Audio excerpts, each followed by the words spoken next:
At my sister's wedding, she grabbed the microphone and announced to 300 guests that I was a used product because I am a single mother. The room erupted in cruel laughter.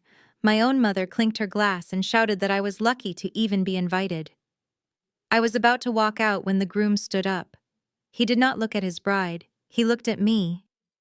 Then he shattered a wine glass against the floor and silenced the entire room with a sentence that destroyed my sister's life forever. My name is Holly, and I am 34 years old. I have spent my entire life being the punchline to my family's jokes.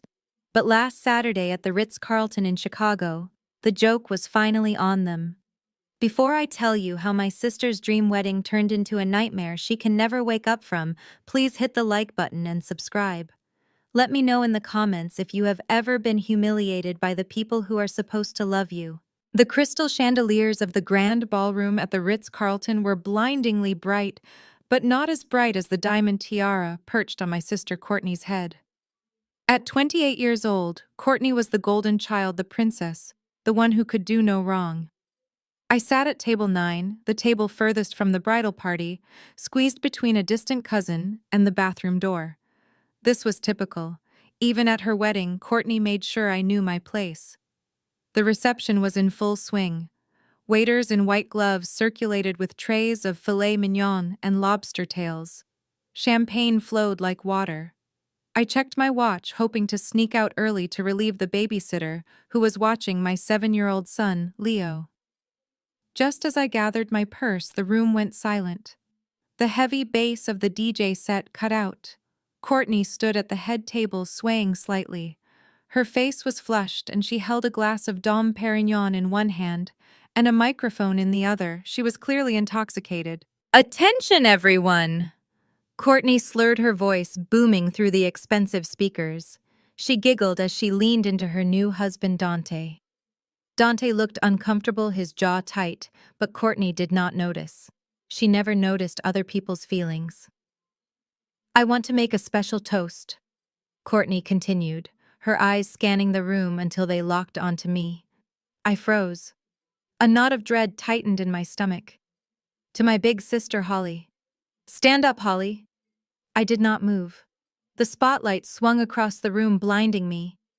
Reluctantly, I stood up, feeling 300 pairs of eyes burning into my skin. "You know," Courtney said, her voice dripping with fake sympathy, "I am so glad you could make it tonight. I know it must be so hard for you to see true love, since, well, you know."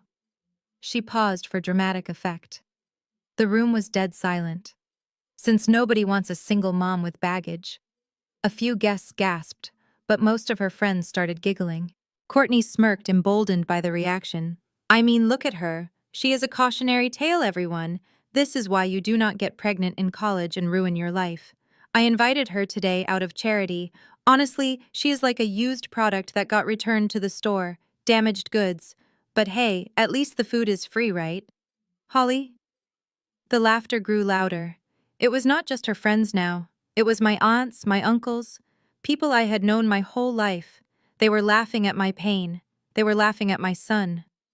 I gripped the tablecloth so hard my knuckles turned white. I looked at the head table, pleading silently with my mother Brenda to stop this. But my mother did not stop it.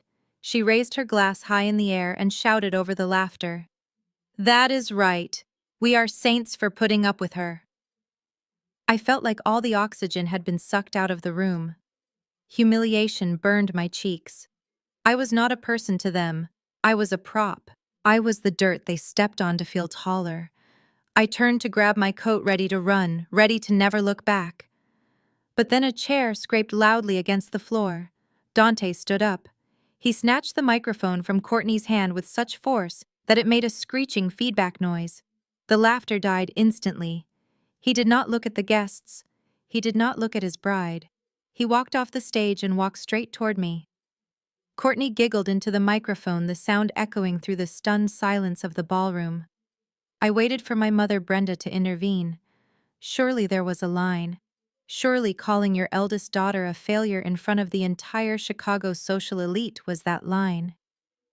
I watched as Brenda rose from her seat at the head table next to my father Richard. She looked immaculate in her silver Chanel gown, her hair coiffed to perfection. She approached Courtney, her hand reaching for the microphone. For a split second, a foolish, desperate hope bloomed in my chest. I thought she was going to apologize on Courtney's behalf. I thought she was going to save me. Instead, Brenda patted Courtney's cheek affectionately and turned to address the crowd. Her smile was dazzling, the kind of smile that hides 1,000 knives. She brought the microphone to her lips and her voice was smooth, like velvet wrapped around a poison pill. "Oh, stop it, Courtney." Brenda laughed, the sound tinkling like broken glass. "You are being too harsh on your sister. We cannot blame Holly for her unfortunate choices." She looked directly at me then. Her eyes were devoid of warmth. They were the eyes of a woman who viewed her children as investments, and I was the stock that had crashed. Besides, Brenda continued, her voice projecting clearly to the very back of the room. "Someone has to take the hit so you can shine, darling. Think of Holly as the clearance rack item. You know, the kind that is a little worn, a little torn. Final sale, no returns. She is a used product. But we have to be charitable. We have to be inclusive. She is family after all, even if she is a permanent stain on our reputation." The room did not gasp this time. They roared. It was a wave of laughter that crashed over me, suffocating and heavy. My Uncle George was slapping his knee. My cousins were whispering behind their perfectly manicured hands, eyes darting toward my dress, which suddenly felt cheap and inadequate. It was a public execution, and my mother was the executioner. I sat there frozen in my chair. My hand gripped the stem of my water glass so hard I thought the crystal might shatter and slice my palm open. I almost wished it would. The physical pain would have been a relief compared to the hollow ache spreading through my chest. But I did not cry. I had learned years ago that tears only fed them. Crying gave them power. So I forced my face into a mask of stone. I stared straight ahead past the centerpieces of white roses and orchids, focusing intensely on a spot on the far wall. I would not give them the satisfaction of seeing me break. My father Richard looked down at his plate, refusing to meet my eyes. His silence was louder than my mother's words. He was a coward who valued a quiet life over his daughter's dignity. Brenda handed the microphone back to Courtney, looking satisfied, like she had just delivered a witty punchline at a roast. They stood there, the queen and the princess, basking in the adoration of a crowd that despised me. I felt small. I felt dirty. I felt like the mistake they always told me I was. But deep down, beneath the shame, something else was kindling. A cold, hard anger. They thought I was weak because I stayed silent. They did not know that I was simply waiting. I was not the clearance item. I was the one holding the receipt. And I was about to return everything they had ever given me. Dante did not rush. He did not. His movements were calculated and terrifyingly calm. He buttoned his tuxedo jacket as he navigated through the tables, his eyes fixed on the stage. The clinking of silverware stopped. The whispers died down. The only sound was the rhythmic thud of his dress shoes against the polished hardwood floor. It sounded like a countdown. Brenda beamed as he approached, clearly misinterpreting his intention. She probably thought he was coming up to add his own insults to prove his loyalty to her golden child.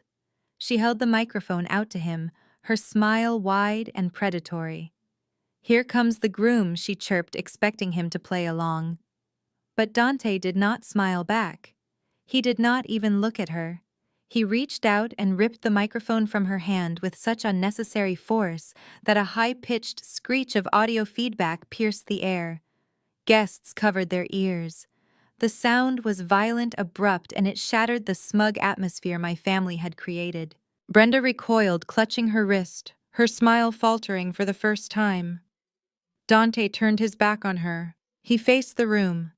Then he turned slowly to face Courtney. My sister was still swaying slightly, a confused grin plastered on her face, waiting for her husband to defend her. "You think this is funny?" Dante asked. His voice was low, but amplified by the speakers it sounded like thunder. Courtney blinked, her grin wavering. "Babe, relax." She giggled nervously. "We are just having fun. Holly knows it is a joke." A joke, Dante repeated. He took a step closer to her. The air between them crackled with tension. You stand here in a $50,000 dress, drinking $100 champagne, and you mock the woman who raised you when your parents were too busy counting their money. Courtney rolled her eyes. You are ruining the vibe, Dante. Stop being so dramatic. I am not being dramatic, Courtney. I am being observant. You called your sister a used product. You called her damaged goods. Dante paused. He looked out at the audience, making eye contact with the people who had laughed the loudest. Then he looked back at his bride, his expression shifting from anger to pure disgust. If she is a used product because she is a single mother, then what does that make me? What kind of fool am I for marrying a thief? The word hung in the air, sharp and accusatory. Thief. Courtney dropped her champagne glass. It shattered on the stage, spraying sparkling wine over the hem of her gown, but no one moved to help her. The silence in the ballroom was absolute. It was the kind of silence that precedes a catastrophe. My mother stepped forward, her face pale. Dante, have you lost your mind? Brenda hissed, trying to keep her voice down, but failing. We have senators in this room. Stop this nonsense immediately. I am done stopping Brenda. Dante said, his voice cold as ice. He reached into his pocket. I thought he was reaching for the ring box, but instead he pulled out his smartphone. He tapped the screen a few times and pointed it toward the large projection screen behind the head table, the one that had been displaying a slideshow of Courtney's childhood photos. Let us see if the senator finds this funny, Dante said. The screen flickered. The childhood photos disappeared. In their place, a digital bank statement appeared, blown up to massive proportions. Rows of numbers and transactions filled the screen, highlighting a series of massive withdrawals and purchases. The date at the top was from yesterday, and the name on the account was not Courtney's. It was mine. The name at the top of the statement was not Courtney's. It was mine. Holly Wilson. The font was large enough for the people at the back tables to read clearly. A collective gasp rippled through the room, louder than the earlier laughter. The projection showed a credit card statement from the previous month. The transactions were highlighted in red. The Ritz-Carlton deposit, the caterer, the florist, the custom designer who made the very dress Courtney was wearing. Dante pointed at the screen, his hand steady. You told me your parents paid for the venue. You told me you saved for 2 years to pay for the catering and the flowers. You made me feel guilty for not contributing enough, even though I put every cent I had into our down payment. But you did not pay for a single thing, did you? Courtney? Courtney turned a shade of pale that matched her stolen dress. She lunged for Dante, trying to grab the phone, her fingernails clawing at his arm. Turn it off! She shrieked, her voice cracking. It is a mistake. That is a joint account. She put my name on it. Dante easily sidestepped her, keeping the phone out of reach. The image remained on the screen, a glowing testament to her fraud. Liar, Dante said simply. He tapped the screen again, zooming in on the dates. Look at the timeline. These charges were made 3 weeks ago. The same weekend Holly came over to help you with the seating charts. The same weekend you told me Holly lost her wallet. He looked at me. Then his eyes filled with an apology I did not need but appreciated. She did not lose her wallet, Holly. Courtney took it from your purse while you were busy fixing the hem of her rehearsal dress. She maxed out your limit in 48 hours. The room erupted into chaos. The whispers turned into shouts.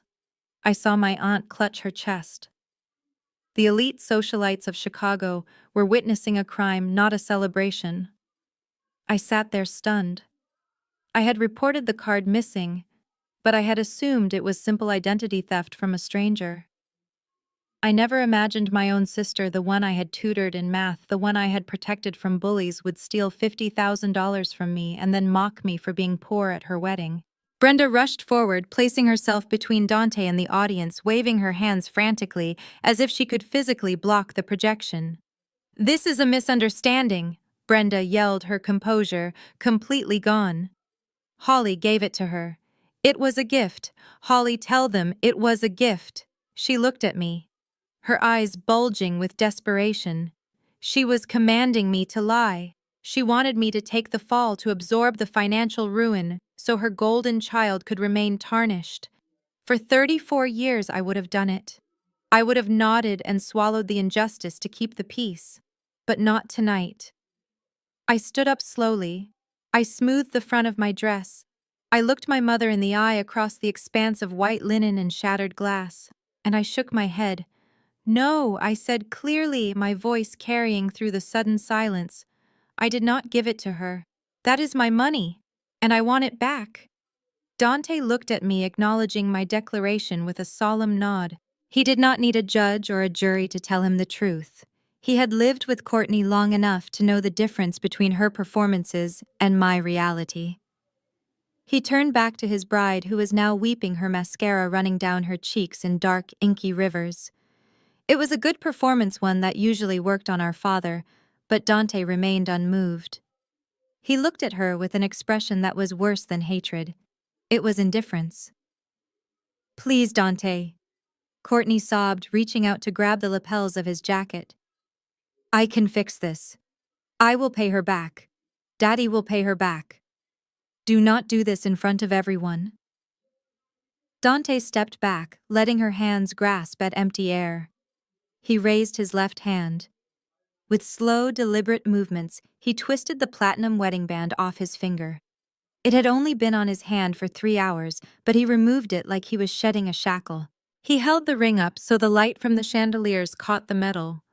Then he looked at the half-empty glass of red wine sitting on the table next to the wedding cake. I do not want your father's money, Dante said, his voice flat. And I definitely do not want you. He dropped the ring into the wine glass.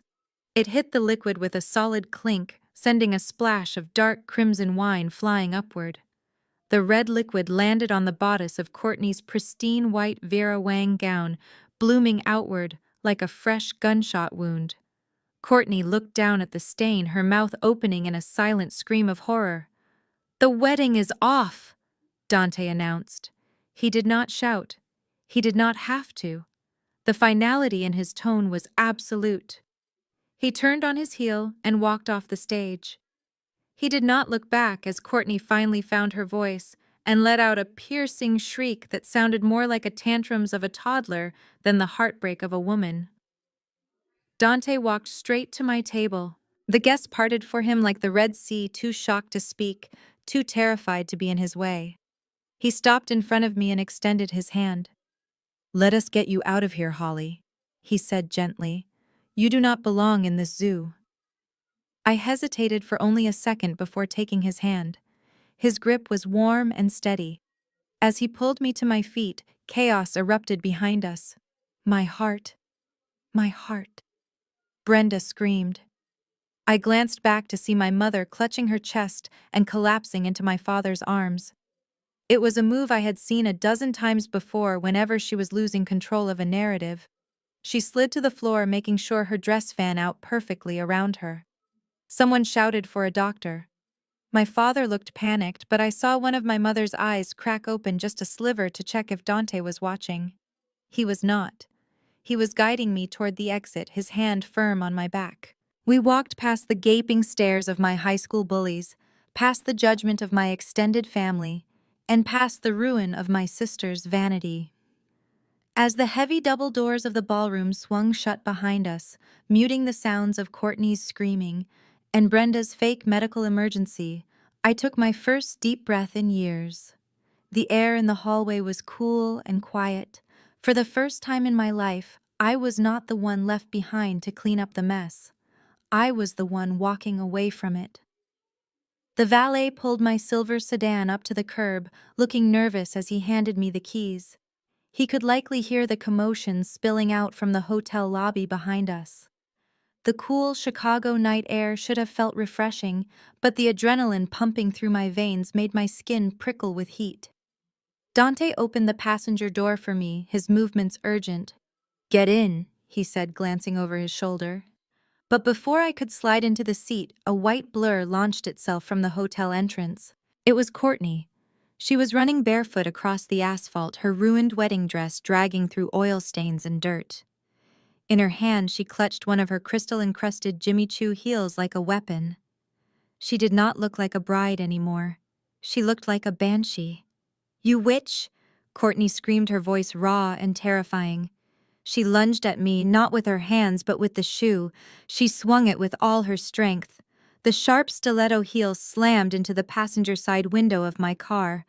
The safety glass did not shatter, but it spider-webbed instantly with a sickening crunch. I stumbled back, shielding my face from the potential spray of glass. "You have been sleeping with him, haven't you?" Courtney shrieked, raising the shoe to strike again. "That is the only explanation. You seduced him with your pathetic sob stories. You stole my husband because you are jealous that I have everything and you have nothing." Dante stepped in front of me, catching Courtney's wrist in midair before she could take a second swing at my car. "Stop it, Courtney!" Dante shouted, shoving her back. His voice was filled with a revulsion so deep it made her freeze. "I did not leave you because of Holly. I left you because you are a criminal." Suddenly a hand grabbed my shoulder and spun me around. It was Brenda. The woman who had been clutching her chest and gasping for air on the ballroom floor mere minutes ago had made a miraculous recovery the moment she realized her audience was gone. Her face was twisted into a snarl of pure malice. "You ungrateful little brat," Brenda hissed. She raised her hand, aiming a slap directly at my cheek. It was a motion I knew well. I had flinched from it 1,000 times in my childhood. But I was not a child anymore. As her hand came down, I raised my arm and caught her wrist. The sound of skin hitting skin was sharp, but it was my grip stopping her, not her striking me. Brenda gasped, her eyes widening in shock. I squeezed her wrist, feeling the fragile bones beneath her expensive bracelets, and shoved her hand away from me. "Do not ever touch me again," I said, my voice shaking with a rage I had suppressed for decades. Brenda stumbled back, losing her balance in her heels. She looked at her hand as if I had burned her. "He is shielding you now, but he will see the truth." Brenda spat, adjusting her dress. "You are ruining this family, Holly. We will sue you. We will take that car, that apartment, and we will take your son." Dante opened the car door and practically lifted me inside. He slammed it shut, locking it instantly. He ran around the hood to the driver's side as Courtney started pounding on the glass with her fists, leaving smears of blood and makeup on the window. "Drive," I whispered, as Dante threw the car into gear. He floored the accelerator. My tires screeched against the pavement, leaving my mother and sister standing in a cloud of exhaust fumes. As we sped away from the Ritz-Carlton, I watched them in the side mirror. Courtney was throwing her shoe at the retreating car, and Brenda was already on her phone, undoubtedly calling a lawyer. They looked small in the distance, but I knew this was not the end. The war had just begun. The silence in the car was heavy, broken only by the hum of the engine and the rhythmic thumping of my tires against the highway expansion joints. Dante gripped the steering wheel so tightly his knuckles were white. The adrenaline of the confrontation was fading, replaced by the crushing reality of what had just happened. He had blown up his life in less than 10 minutes. "Where are we going?" Dante asked, his voice rough. "I cannot go back to the house. I sold my condo last month to pay for the down payment on the new place. It is in her name." I looked at him. The man who had defended my honor was now homeless because of my sister's greed. "Keep driving north," I said. "I will put the address in the GPS." Dante followed the directions without question, but I saw the confusion on his face as we exited the highway and navigated toward the Gold Coast, one of the most expensive neighborhoods in Chicago. He likely expected me to direct him to a cramped apartment in the suburbs, or perhaps the run-down studio above a laundromat that Courtney had told everyone I lived in. When the GPS announced we had arrived at the Legacy, a gleaming glass skyscraper overlooking the lake, Dante slowed the car to a crawl. "Holly, are you sure this is the right place?" he asked, looking up at the 50-story building. "Do you have a friend who lives here?" "Just pull into the private garage," I said quietly.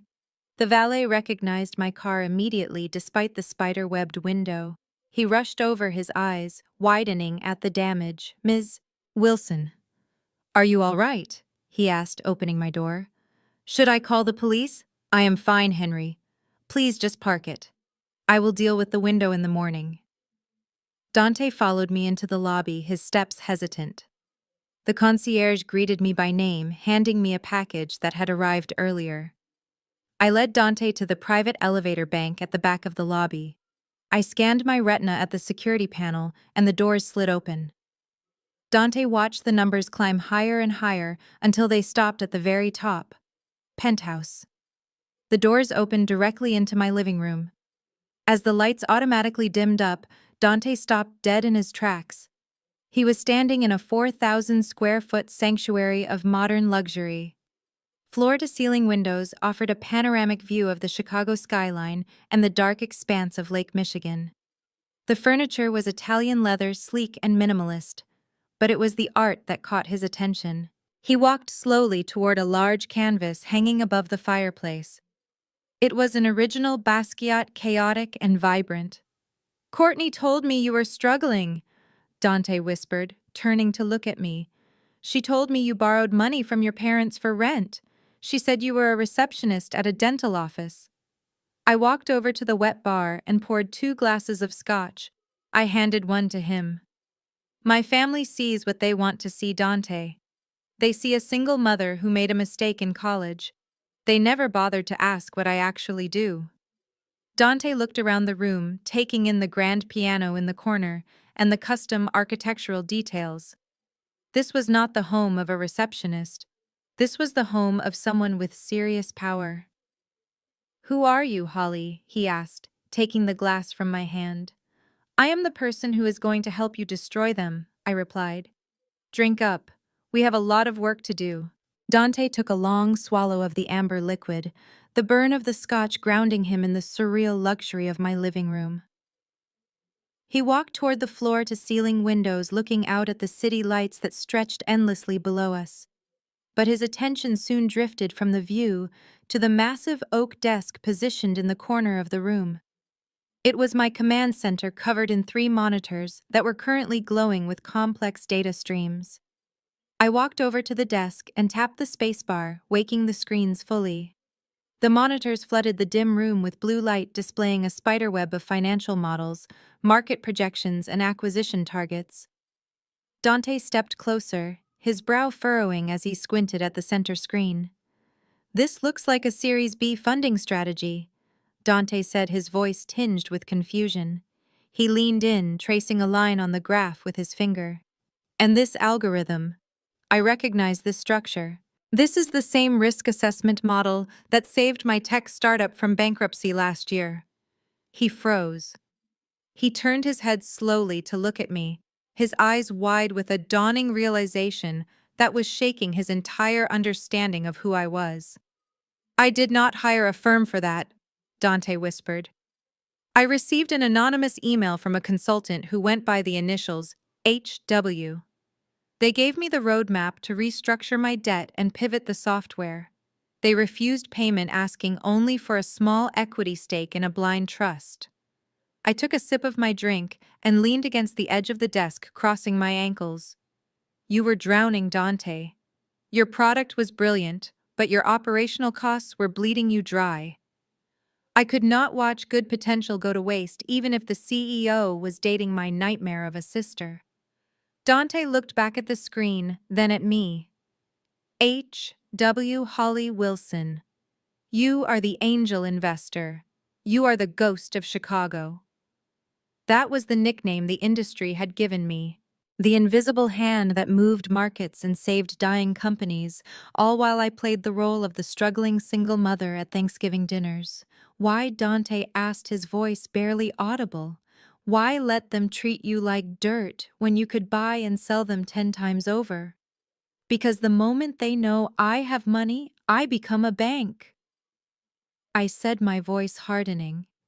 If Brenda knew I had this kind of capital, she would not just ask for loans. She would sue for custody of my son, claiming she could provide a better life with my own money. My poverty was my armor, Dante. It made me invisible. It kept my son safe. Dante set his glass down on the coaster. He looked at me with a new kind of respect. It was not the pity he had shown at the wedding. It was the look of a soldier recognizing a general. "So when you said we have work to do," Dante said, straightening his posture, "you were not talking about filing a police report." I turned back to the monitors and began typing, pulling up a new file. The file was labeled Courtney and Brenda Liabilities. Police reports are for amateurs. I said, the blue light reflecting in my eyes. I am talking about forensic accounting.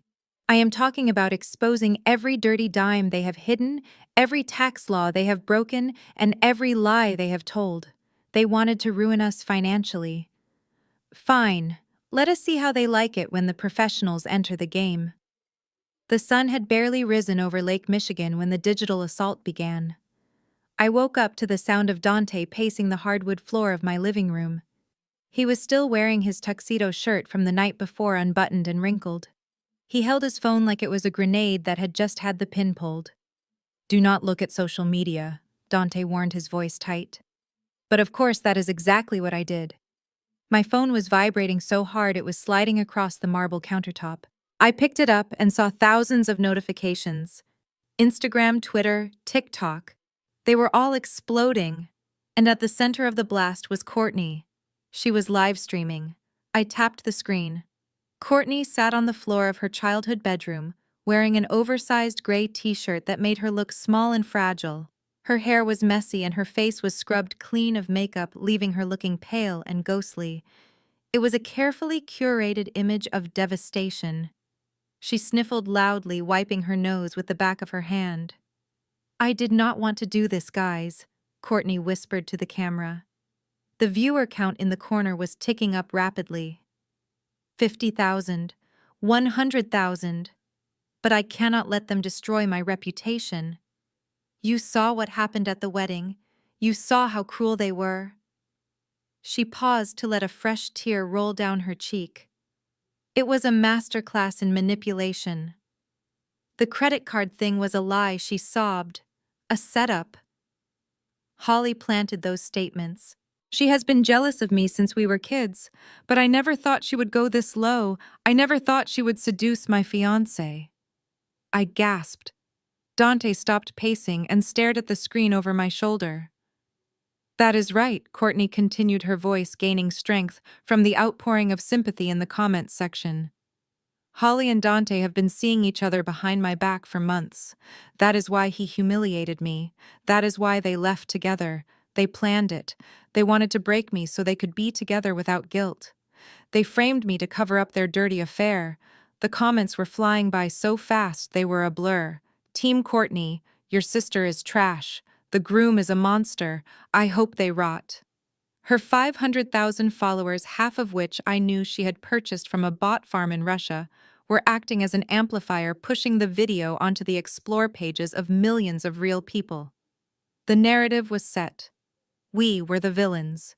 She was the martyr. "This is insane," Dante said, running a hand through his hair. "She is lying to half of America. My investors follow her. My employees follow her." "It gets worse," I said, pointing to the bottom of the screen. Courtney was now holding up a piece of paper. It was a printed screenshot of a text message conversation. It was obviously faked, generated by one of those free apps teenagers use to prank their friends, but to the mob, it looked real. "Look at what she sent me," Courtney cried. "She told me I was too stupid to keep a man like Dante. She told me I deserved to die alone." The live stream ended, but the damage was done. The video was already being reposted by drama channels and gossip blogs. My inbox was flooding with death threats. Someone had already found my LinkedIn profile and was posting links to it in the comments. This was not just family drama anymore. This was a targeted campaign to destroy our livelihoods. Courtney had weaponized her audience, and she did not care who got hurt as long as she won the sympathy vote. I looked at Dante. He was pale. We were not just fighting a lawsuit. We were fighting the internet. And right now, we were losing. The glass facade of the Atlas Financial Tower usually reflected the calm blue of the Chicago sky, but this morning It reflected chaos. As my driver turned the corner onto Wacker Drive, I saw them. A sea of people blocked the main entrance. There were news vans with satellite dishes, extended paparazzi, with long lenses fighting for position, and dozens of young women holding hand-painted signs. One sign read, "Home Wrecker."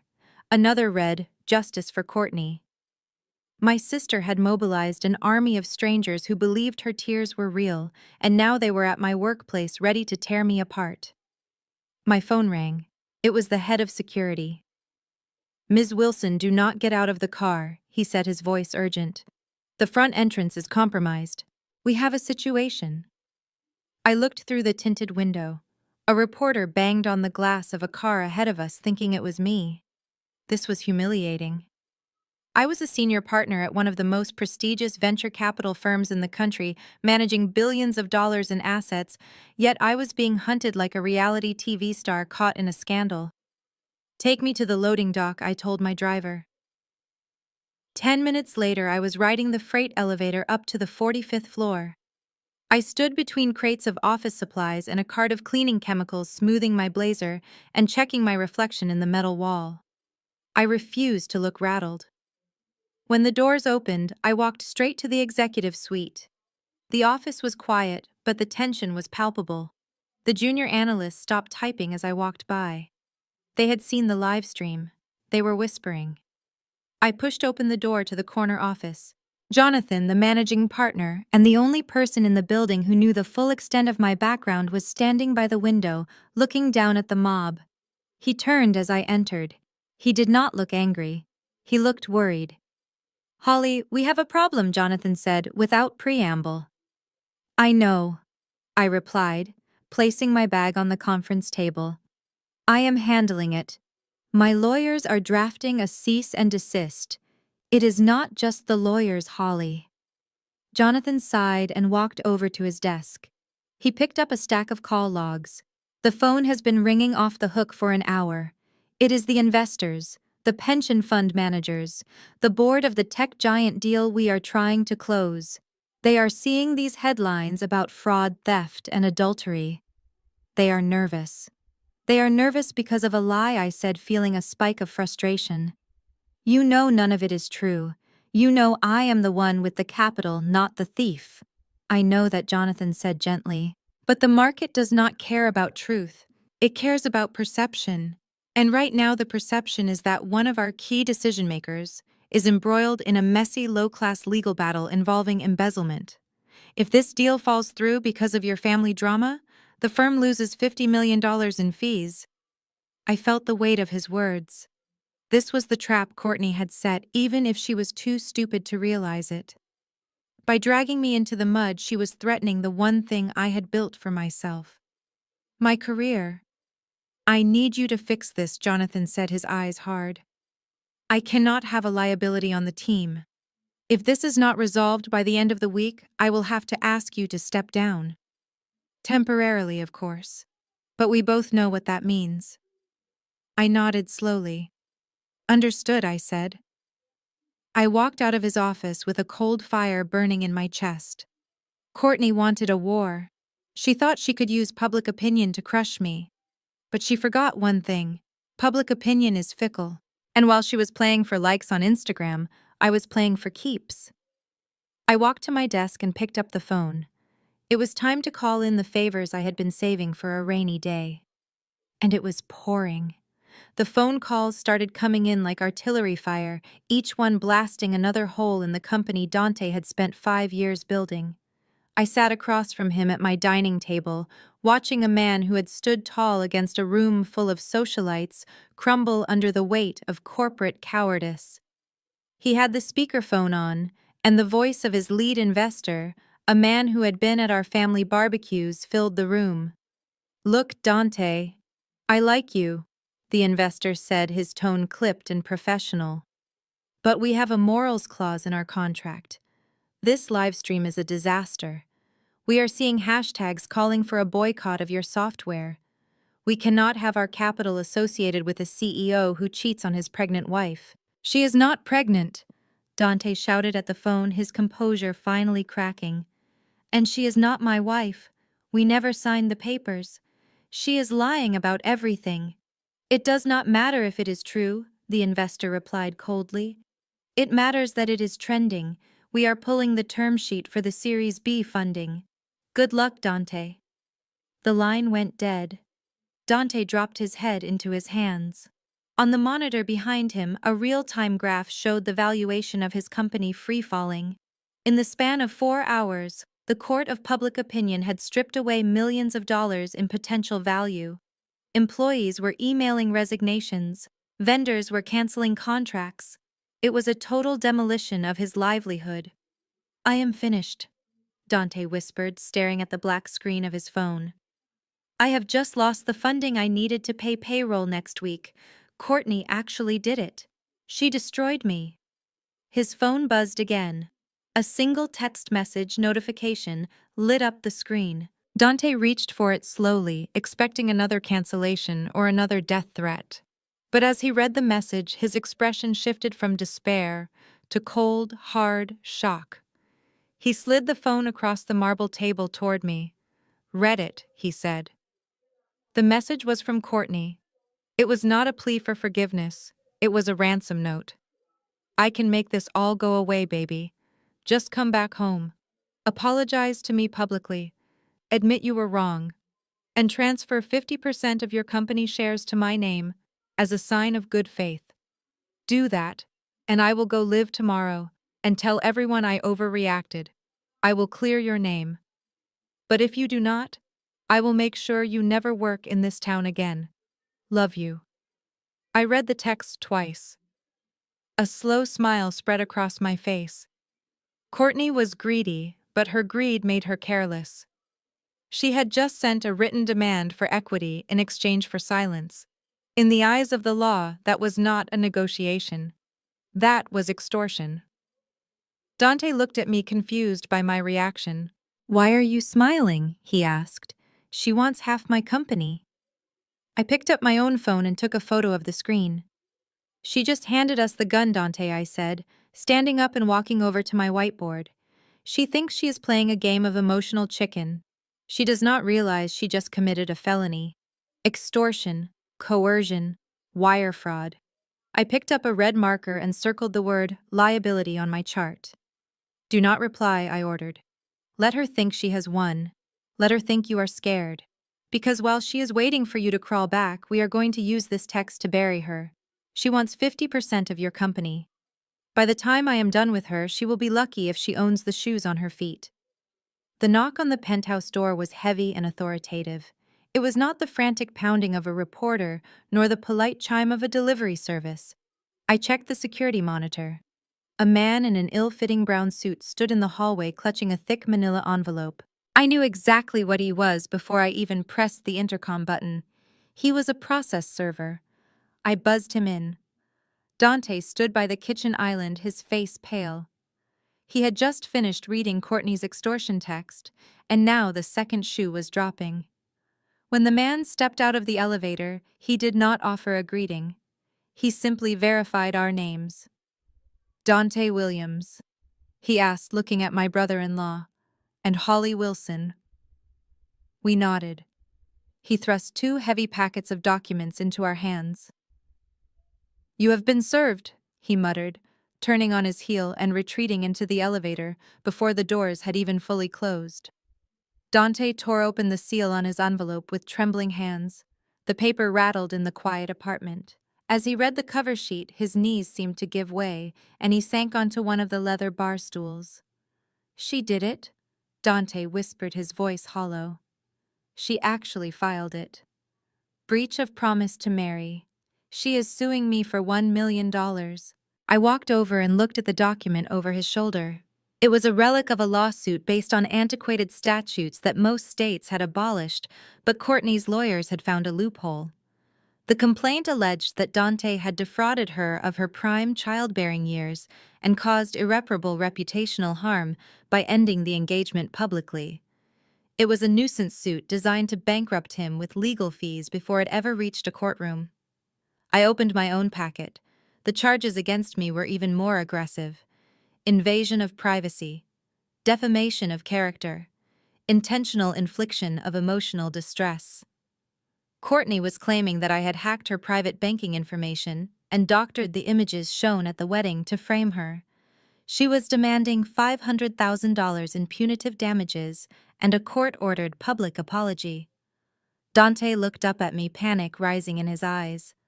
I do not have $1 million, Holly. I do not even have $10,000 right now. My accounts are frozen. My investors are gone. If this goes to trial, I will be in debt for the rest of my life. She wins. She actually wins. He dropped the papers onto the counter as if they were burning his skin. The extortion text from 10 minutes ago and this lawsuit were a 1-2 punch designed to break his psychological defenses. She was squeezing him from both sides. I picked up the lawsuit and flipped through the pages, scanning the legal jargon. It was drafted quickly, likely by a strip mall lawyer looking for a quick settlement. I closed the folder and tossed it onto the table next to the extortion text. "Stop panicking, Dante," I said, my voice calm. "This is not a death sentence. It is a gift." Dante looked at me like I was insane.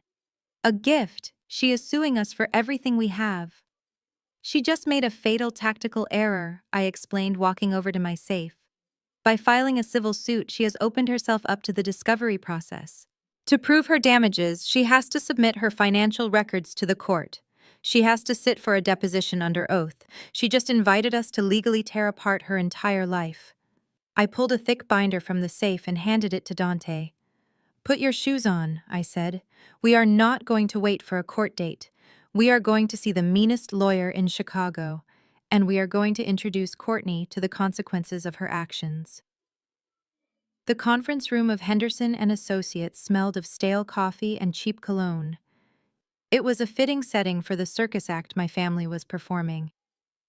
Courtney sat on one side of the mahogany table, dressed entirely in black, as if she were mourning the death of a spouse rather than the end of a fraudulent engagement. She stared at the table, refusing to make eye contact, while her lawyer, a man with a comb-over and a suit that was 2 sizes too big, shuffled papers with exaggerated importance. Dante sat next to me, his leg bouncing nervously under the table. Mr. Henderson cleared his throat and slid a document across the table toward us. "My clients are willing to settle this matter out of court," he said, his voice oily. "Ms. Wilson, your actions have caused significant emotional distress and reputational damage to your sister. We are prepared to drop the defamation suit and the breach of promise suit against Mr. Williams provided our conditions are met." I did not touch the document. I just stared at him. "What conditions?" Dante asked, his voice tight. Brenda leaned forward then. She had been silent until now, dabbing at dry eyes with a lace handkerchief. She reached out, attempting to cover my hand with hers, but I pulled away before she could make contact.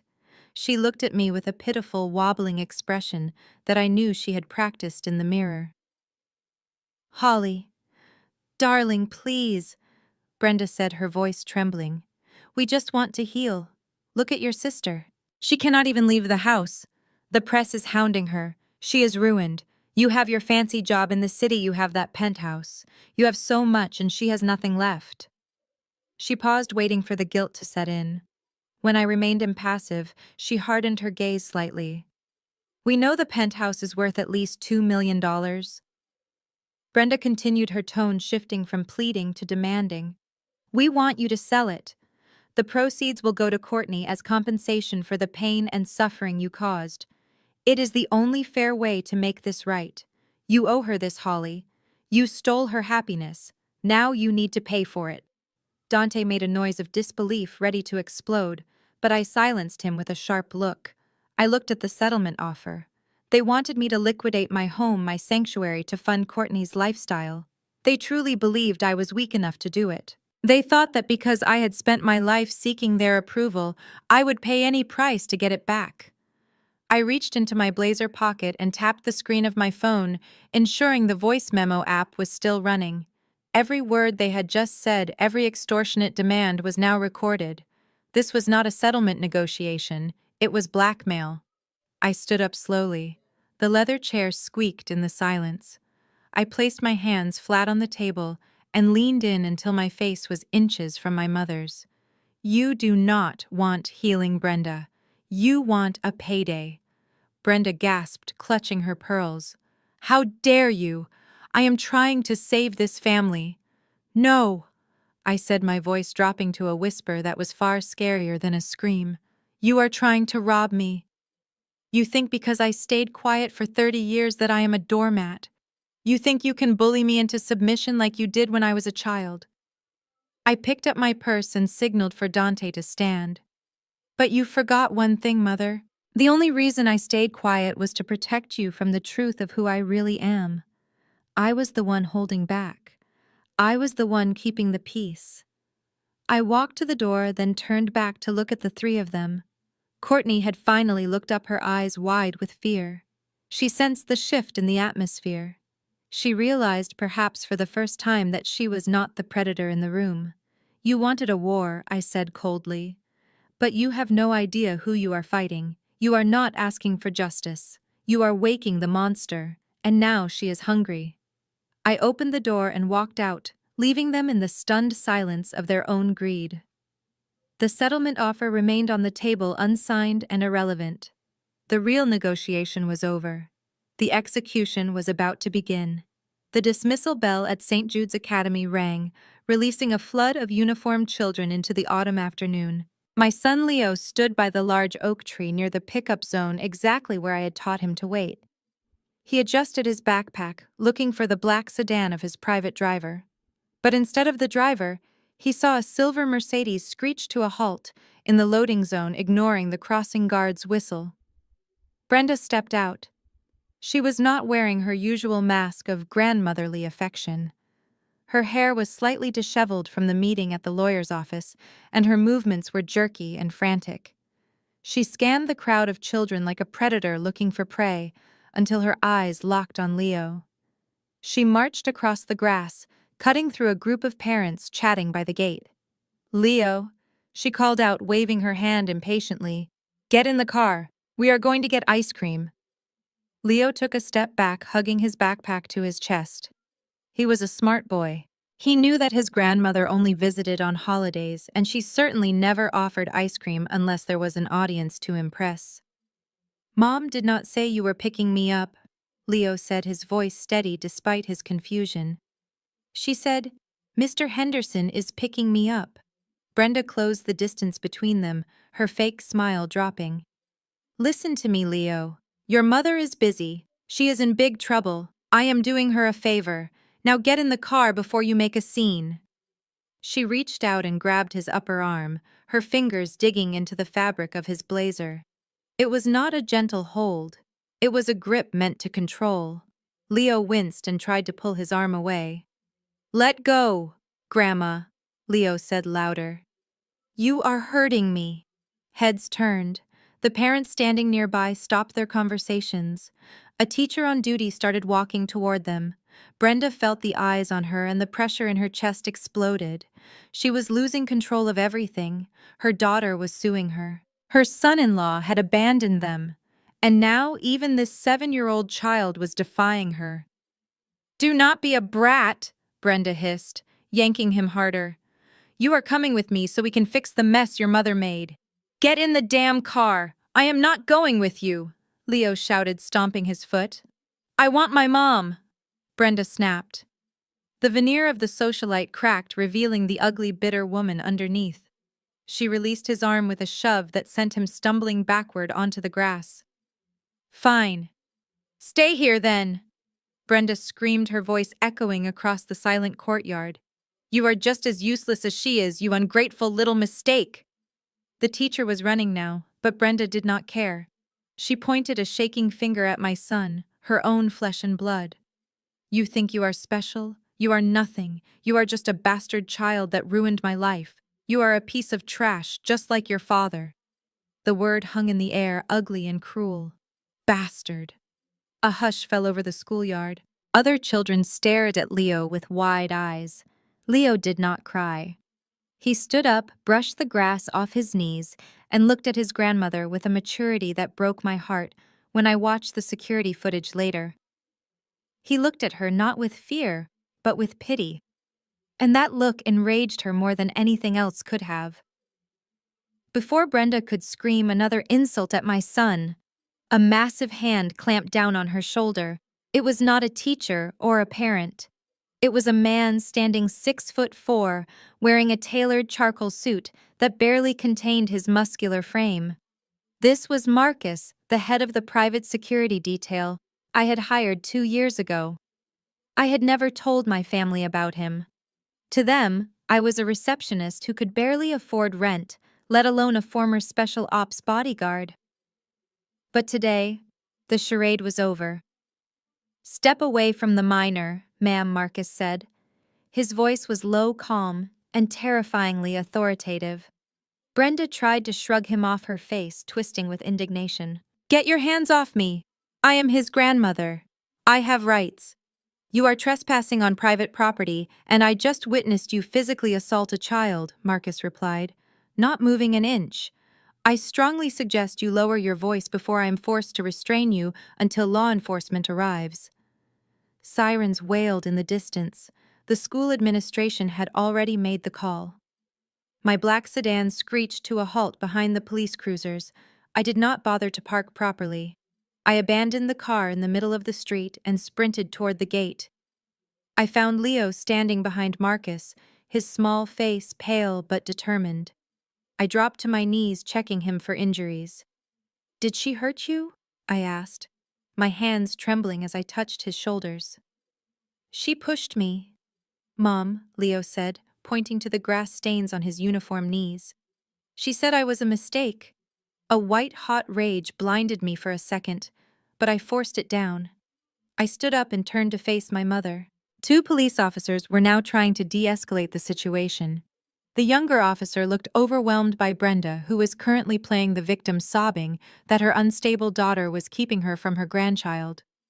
"Officer, please," Brenda cried, clutching her pearls. "I just wanted to buy him ice cream. My daughter is brainwashing him." The officer looked at me, noting my disheveled appearance from running. "Ma'am, this looks like a domestic dispute. Maybe we can all just calm down and let the grandmother go home. We do not want to traumatize the kid with an arrest." I looked at the officer. I did not argue. I did not scream. I reached into my purse and pulled out my phone. I did not dial 911. I dialed a personal number that I had saved for emergencies involving high-level asset protection. "Chief Miller," I said into the receiver, maintaining direct eye contact with the young officer. "This is Holly Wilson. I am at St. Jude's Academy. I have an attempted kidnapping and assault in progress. Your responding officers are treating it like a family spat. I need a supervisor on the scene immediately to file a restraining order." There was a pause on the other end, followed by a sharp affirmative. I held the phone out to the young officer. "The chief of police would like a word with you, officer." The officer looked at the phone, then at me, confused by the authority in my voice. He took the device hesitantly. As he listened, his face drained of all color.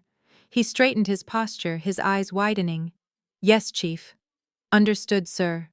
"I did not realize." "Yes, sir. Right away." He handed the phone back to me with a hand that was shaking slightly. His entire demeanor shifted. He turned to Brenda, his voice hard and professional. "Ma'am, I am going to need you to turn around and place your hands behind your back. You are being cited for assault and disorderly conduct." Brenda froze. She looked at the officer, then she looked at me. For the first time in my life, I saw genuine fear in her eyes. She had just watched her receptionist daughter command the police force with a single phone call. "Who are you?" Brenda whispered, her voice barely audible, as the cuffs clicked around her wrists.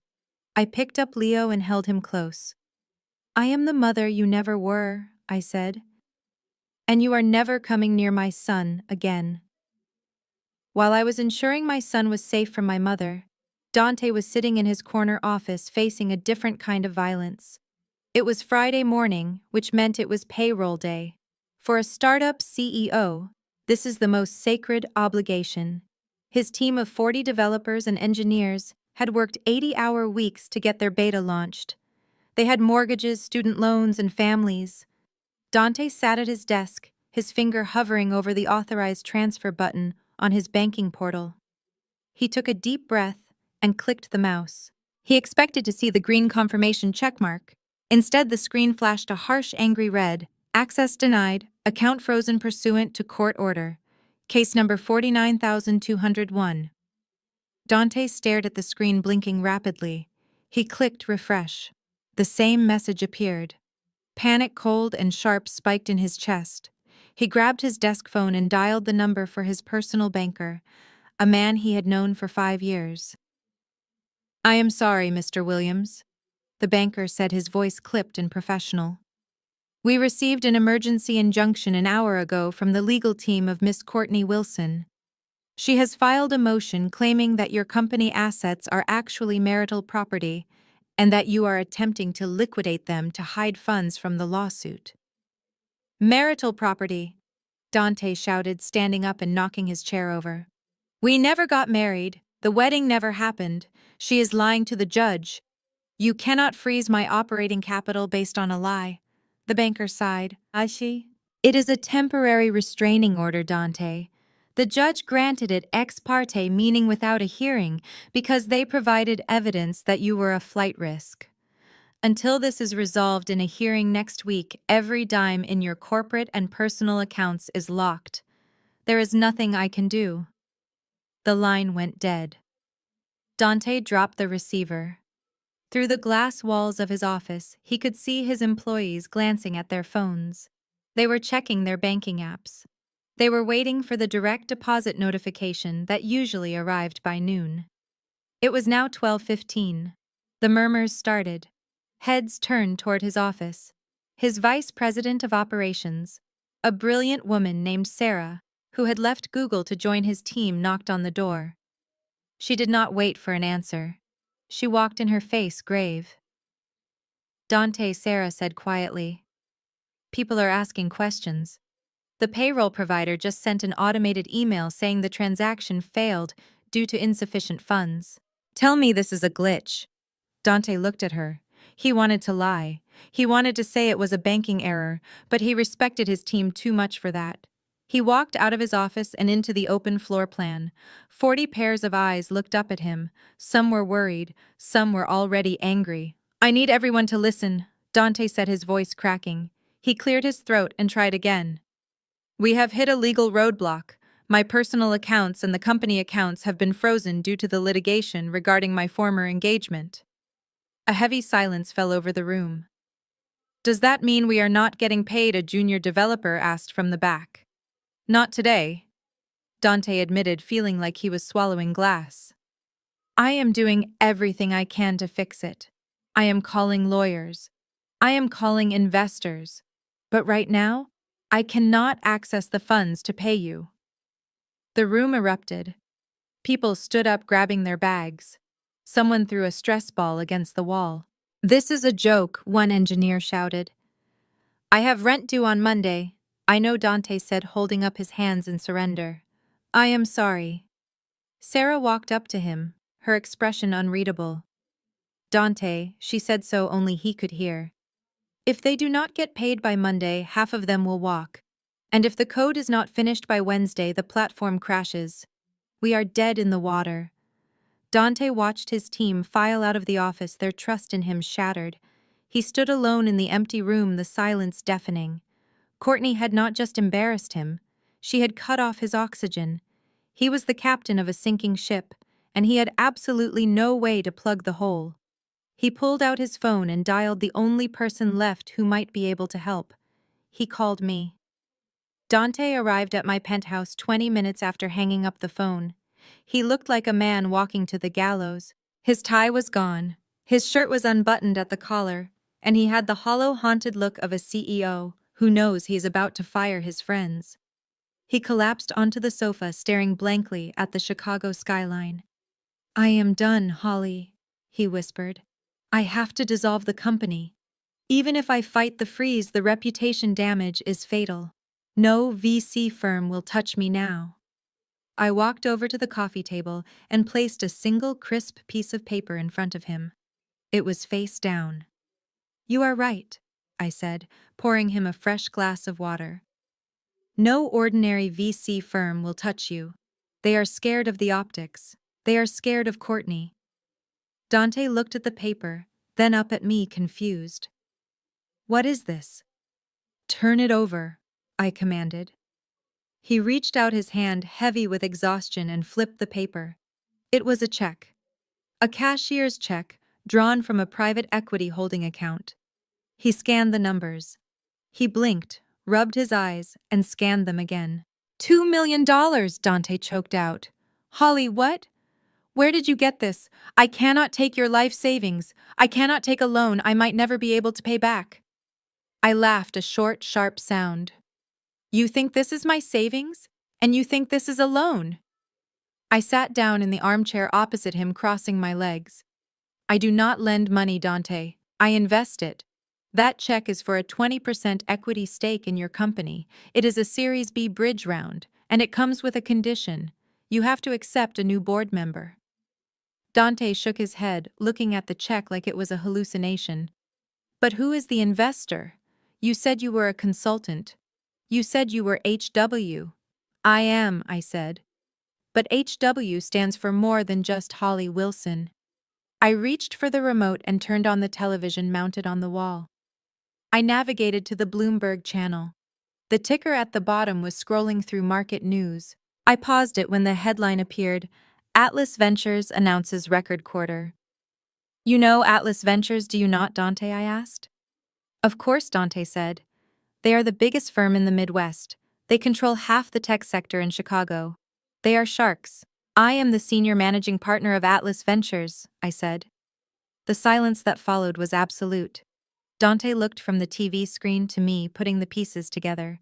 The luxury penthouse, the forensic accounting skills, the terrifying confidence.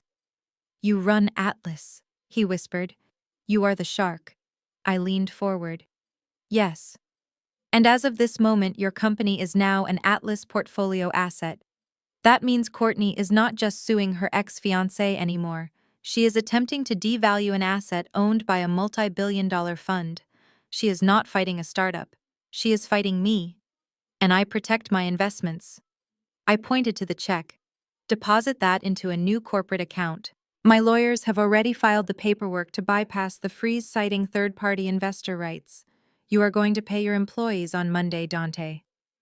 And then, we are going to burn Courtney to the ground. The conference room on the top floor of the Atlas Financial Tower was a fortress of glass and steel suspended high above the sleeping city of Chicago.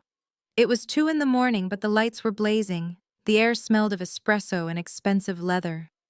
5 of the most ruthless corporate litigators in the state sat around the obsidian table, their laptops open, their faces illuminated by the blue glow of the screens. This was my personal Praetorian Guard.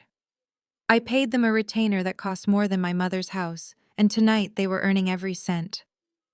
Dante sat to my right, looking like a man who had stumbled into a secret government operation. He watched as the lawyers spoke in a language of statutes and subpoenas, dissecting Courtney's lawsuit with surgical precision. This is sloppy work, Jessica, my lead counsel said, throwing a digital file onto the main projector. Courtney's lawyer filed this invasion of privacy claim based on the projection of the bank statement. But since she used your credit card, technically she was spending your money. You have a legal right to review and publish your own financial records. The privacy claim is dead on arrival. That is just the shield, I said, pacing the length of the room. I want the sword. I want to know how 2 unemployed women are funding a high-profile legal battle and a smear campaign. Courtney has not earned a paycheck since she was 22. Brenda lives on a strict allowance from my father. Where is the cash coming from? The forensic accounting team, a group of 3 quiet men who sat in the corner, began typing furiously. They were not looking at public records. They were diving into the deep web of credit reports, hidden assets, and shell entities. I tracked the IP address from the device that uploaded the live stream, one of the analysts said. It traces back to a luxury rental property in the Gold Coast. But the lease is not in Courtney's name. It is listed under a limited liability company called C&B Consulting. Pull the articles of incorporation, I ordered. The analyst tapped a few keys. Registered agent is Courtney Wilson. But look at the funding source. The LLC was capitalized 6 months ago with a single deposit of $300,000. Dante leaned forward. That is impossible. She told me she was broke. She said she could not afford to pay her student loans. Follow the money, I said. Where did that $300,000 come from? The room went silent for a long minute. The only sound was the hum of the server and the scratching of a stylus on a tablet. Then the head accountant looked up. His face was grim. Mrs. Wilson, you are not going to like this, he said. The funds originated from a home equity line of credit taken out against your parents' estate in Lake Forest. I stopped pacing. My father Richard had paid off that house 10 years ago. He prided himself on being debt-free. He would never take out a loan against the family home, especially not to fund Courtney's vanity project. Pull up the loan documents, I said, my voice barely a whisper. The document appeared on the screen. It was a standard bank loan signed and notarized. I looked at the bottom of the page. There was my father's signature, Richard Wilson. But as I zoomed in, I saw the telltale signs, the hesitation marks, the slightly incorrect slant of the W. It is a forgery, Dante said, realizing the horror of what we were seeing. They forged my father's signature to take out a second mortgage on his house. I said, the realization settling in like a stone in my gut. They are stealing his equity to pay for the lawyers who are suing us. I looked at Jessica. This is not just a civil dispute anymore, is it? Jessica smiled, a shark baring its teeth. No, Holly. This is bank fraud. This is identity theft. And since the wire transfer crossed state lines, it is a federal crime. We do not just have enough to win the lawsuit. We have enough to put them in federal prison. Jessica's words hung in the air like smoke. Federal prison. It was a concept so foreign to my family's pristine country club existence that it felt almost absurd. But the evidence on the screen was undeniable. The forensic team continued to dig their fingers, flying across keyboards, peeling back layer after layer of my sister's financial life. Keep digging, I said, leaning over the shoulder of the lead analyst. If she forged a mortgage, she did not stop there. Courtney is lazy. Lazy people always leave a trail. The analyst nodded and ran a new search algorithm, cross-referencing Courtney's social security number with known aliases and family member data. A progress bar loaded on the main screen. When it hit 100%, a new list populated. It was long, too long. Ms. Wilson, the analyst, said, his voice flat. You need to see this. I looked at the screen. My stomach dropped. It was a credit report. But it was not Courtney's. It was mine. Or rather, a version of mine that I had never seen before. According to this report, I had opened 7 different credit cards in the last 5 years. I had taken out 3 personal loans from high-interest online lenders. I had even financed a luxury SUV that I had never driven. The total debt load was over $200,000. She stole my identity, I whispered. The analyst clicked on one of the credit card applications. It was dated 4 years ago.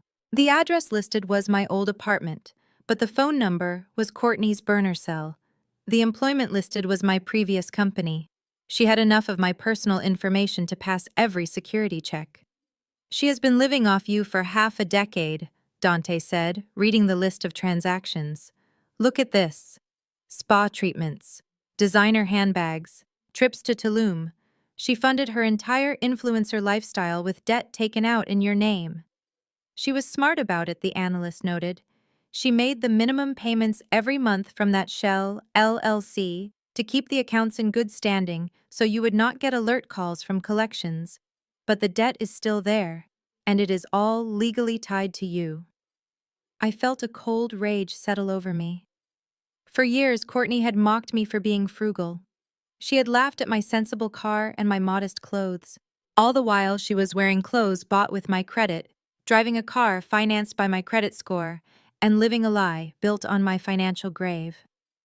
This explains why she needed the mortgage money, I realized. The interest rates on these loans are adjustable. They just skyrocketed. She could not make the payments anymore. She was about to default on my stolen identity, so she stole from our parents to cover it up. Jessica stood up, her eyes gleaming. This is the nail in the coffin, Holly.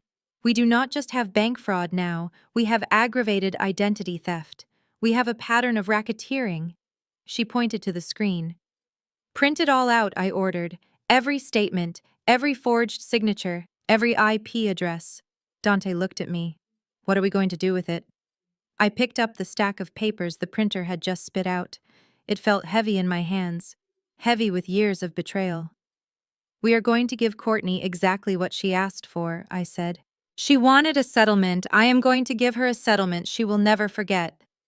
But first, we need to talk to the other victim of this crime. I looked at the forged signature on the mortgage document again. We need to talk to Dad. The realization that my mother was not just an enabler, but an active participant in a major financial crime shifted the entire gravity of the room. We were no longer looking at a civil dispute between sisters. We were looking at the systemic dismantling of my father's life. I sat in the leather chair staring at the digital copy of the mortgage deed. My father, Richard, was a man of the old school. He believed in hard work, savings accounts, and paying off your debts. He had thrown a party 10 years ago when he made the final payment on the family home in Lake Forest. It was his pride and joy, his retirement plan, his safety net. And now, according to the bank records in front of me, that safety net had been slashed to ribbons. This dates back 18 months, the forensic accountant said, highlighting a series of transfers. See this initial withdrawal. $50,000. It went directly to a luxury car dealership. That is the down payment on Courtney's G-Wagon. The one she told everyone was a gift from a brand partnership. I felt sick. My father drove a 10-year-old sedan. He clipped coupons. He scolded me for buying expensive coffee. He had absolutely no idea that he was financing a luxury SUV for a daughter who refused to work. It gets worse, the accountant continued. He pulled up a new spreadsheet. The monthly interest payments on this home equity line are staggering. Brenda has been paying them using your father's pension checks. She moves the money the day it hits the joint account. She is robbing Peter to pay Paul. But the interest rate just adjusted upward. The payments have doubled. I looked at the numbers. The account was in the red. They were missed payments. They are in default, I whispered. The accountant nodded grimly. The bank sent a notice of foreclosure intent last week. It was sent to the house, but Brenda must have intercepted the mail. Your father is sitting in a house that the bank is preparing to seize. He thinks he owns it free and clear, but he is days away from an eviction notice. Dante stood up and walked to the window, looking out at the city with a mixture of anger and disbelief. How could she do that to him? Dante asked. I get that she hates you, Holly. I get that she worships Courtney. But Richard, he has been married to her for 40 years. He provided everything for her. She does not see it as stealing, I said, my voice cold. In Brenda's twisted mind, she is just doing what is necessary to keep up appearances.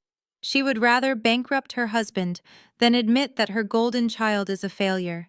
She sacrificed my credit score first, and when that tapped out, she sacrificed my father's home. I looked at the foreclosure notice on the screen. It was dated 5 days ago. The clock was ticking. If we did not act, my father would come home one day to find the locks changed and his possessions on the curb. He was 70 years old with a heart condition. The shock alone could kill him. Jessica. My lawyer closed her laptop. We have enough for a criminal indictment against both Brenda and Courtney, Jessica said. Fraud, forgery, elder abuse. We can have them arrested by morning. I shook my head. Not yet. If we arrest them now, the bank still seizes the house. My father still loses everything. I need to secure the asset first. I need to make sure Richard has a roof over his head before I burn his wife's world down. I stood up and grabbed the stack of evidence. The sun was starting to rise over Lake Michigan, casting a pale gray light into the conference room. We are going to the hospital, I said. Why the hospital? Dante asked. Because when Dad finds out about this, I said tapping the foreclosure notice he is going to have a heart attack. And I want him to be near a doctor when I tell him that the two women he loved the most have just stabbed him in the back. We were too late. The speed of our forensic investigation had been impressive, but the United States Postal Service had been faster. Before Dante and I could leave the conference room to drive to Lake Forest, my phone lit up with a call from my father's number. I answered on the first ring, expecting to hear his confusion about the foreclosure notice he was never supposed to see. Instead, I heard the wail of sirens and the clipped, urgent voice of a paramedic. "Ms. Wilson," the voice said. "We are transporting your father, Richard Wilson, to Northwestern Memorial. He was found collapsed on his front porch by a neighbor. It appears to be a massive myocardial infarction." I gripped the edge of the conference table, the room spinning. "Was he conscious?" "He is unresponsive," the paramedic replied. "We found a letter in his hand. He was clutching it so tight we had to cut it away to start the IV. It was a certified letter from the bank." I dropped the phone. Dante caught me before I hit the floor. I did not have to explain. He saw the look in my eyes. He grabbed the stack of incriminating evidence, shoved it into his briefcase, and guided me to the elevator. He drove my car like a getaway vehicle weaving through the morning gridlock of Chicago, but I felt none of the speed. All I could feel was the crushing weight of guilt. I had waited too long. I had played the long game, gathering evidence to protect him while my mother's house of cards had already collapsed on top of him. When we sprinted into the emergency room waiting area, the scene that greeted us was a masterclass in hypocrisy. Brenda and Courtney were already there. Courtney was sitting in a plastic chair, scrolling through her phone, likely checking the engagement on her latest victim narrative. Brenda was pacing the floor, twisting a tissue in her hands, performing the role of the distraught wife for the benefit of the nursing staff. The moment she saw me, her face contorted. She did not ask how I knew. She did not ask if I was okay. She marched across the room and shoved me hard in the chest. "This is your fault," Brenda screamed, her voice echoing off the sterile walls. "You did this to him. The stress of your lawsuit, the shame you brought on this family. You broke his heart." Dante stepped between us, his presence a physical barrier, but I pushed past him. I looked at the woman who had forged her husband's signature, stolen his equity, and intercepted his mail for months until she slipped up once. One missed letter. That was all it took to kill him. "Do not speak to me about stress, Mother," I said, my voice shaking with a rage so pure it felt like ice. A doctor emerged from the double doors, looking exhausted. "The family of Richard Wilson." We all turned. Brenda instantly dissolved into tears, grabbing the doctor's arm. "Is he alive? Please tell me my husband is alive." "He is stable, but critical," the doctor said, peeling her hands off his scrubs. "We have him in the ICU. He needs absolute quiet. No stress, no arguments." "Can we see him?" Courtney asked, slipping her phone into her pocket. "Only immediate family," the doctor said. "2 at a time." "I will go," Brenda declared, wiping her eyes. "I am his wife." I stepped forward, blocking her path to the door.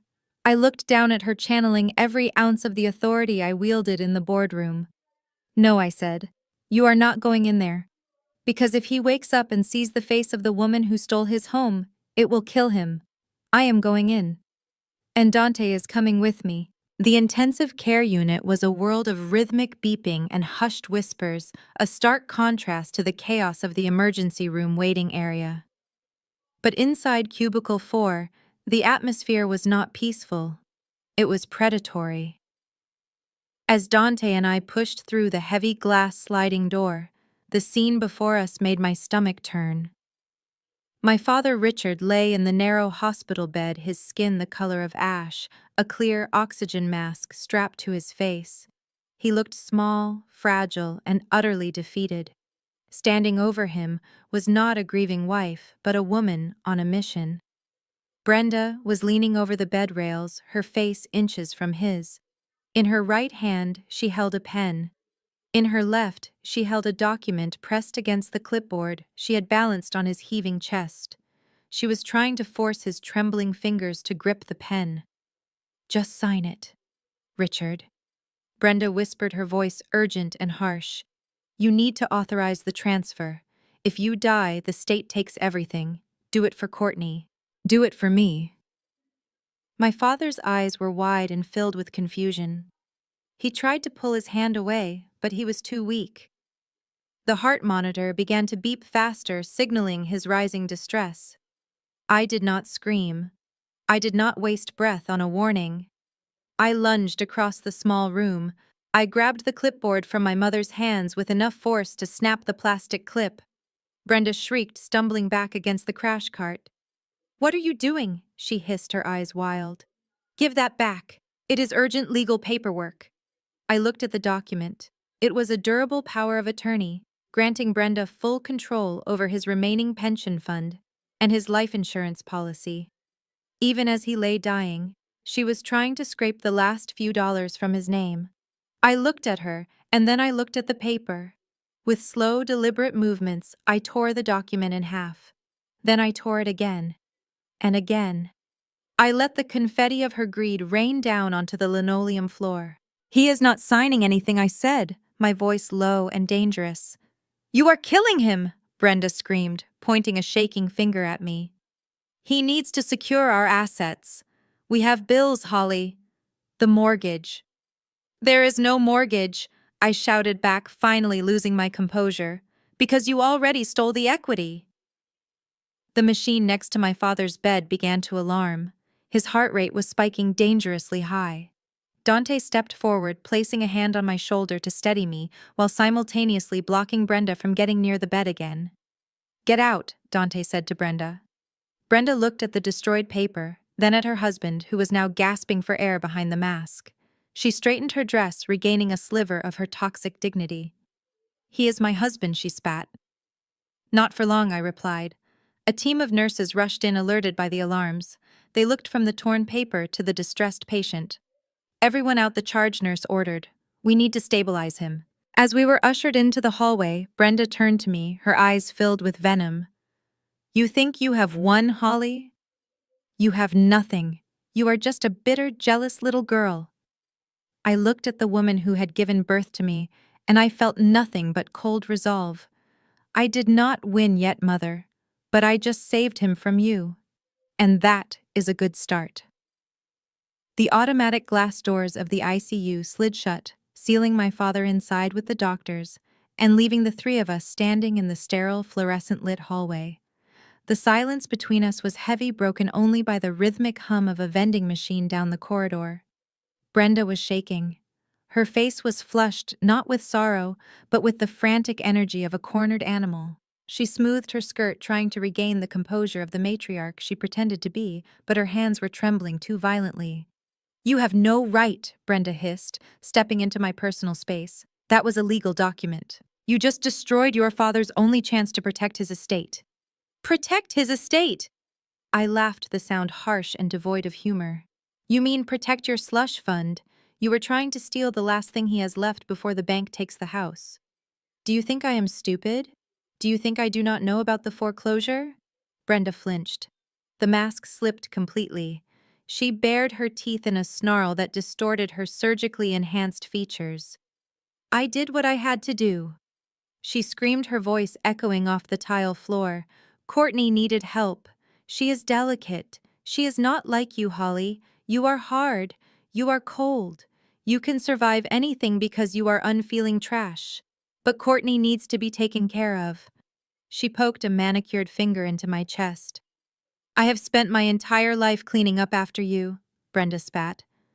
"Covering up your failures, hiding your shame. And this is how you repay me? By letting your father die and blaming me for it?" I swatted her hand away. "My failures. I graduated summa cum laude while working 2 jobs. I built a career from nothing. What failure are you talking about, Mother?" "You know exactly what I am talking about," she yelled, her eyes wild. "I am talking about the shame you brought on this family 7 years ago. Getting knocked up by some stranger at a party, waddling around with a bastard child while Courtney was trying to debut in society." She took a breath, her chest heaving. "You have been rotten since the day you were born, Holly. Just as rotten and reckless as the night you got yourself pregnant with Leo. You were drunk, sloppy, and disgusting. I should have kicked you out then instead of letting you stay in the basement. I froze. The world seemed to stop spinning. A memory long buried under layers of shame and guilt suddenly sharpened into terrifying clarity. For 7 years, I had believed the narrative. I had believed I was drunk. I had believed I was irresponsible. But as I looked at my mother's hateful face, the fog lifted. I stared at her, my eyes narrowing into slits. I was not drunk, I said quietly. Brenda rolled her eyes. Oh, please, you could barely walk. You were slurring your words. You were a mess. No, I said, my voice rising as the realization hit me like a physical blow. I did not drink alcohol that night. I was the designated driver for Courtney. I remember clearly. I had a headache. I was sitting on the couch waiting to leave. And you came over to me. I took a step toward her. She took a step back, faltering. You brought me a glass of orange juice. I said the words tasting like ash in my mouth. You said it would help my head. You insisted I drink it. And 20 minutes later, I could not move my legs. I could not speak. The room was spinning, but not because of wine. Brenda's face went from red to a ghostly, terrifying white. You drugged me, I whispered, the horror of it crashing down on me. It wasn't alcohol. The orange juice had something in it. You drugged your own daughter. Why you think I would let something like that happen to me and not find out why, I asked, my voice trembling with the suppressed trauma of 7 years. You think I just accepted that I blacked out after 1 glass of juice? Brenda looked at the wall, refusing to meet my eyes. She was picking at a loose thread on her designer blouse, a nervous tick I had not seen since I was a child.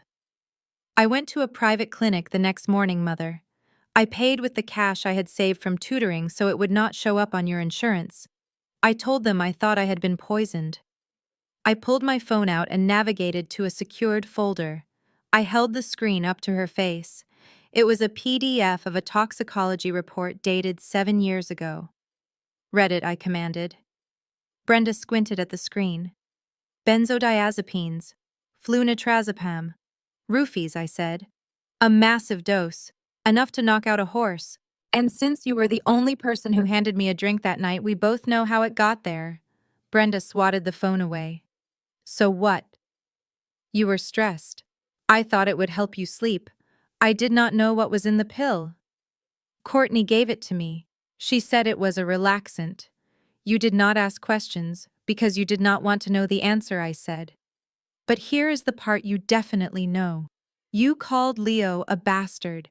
You told everyone I slept with a stranger.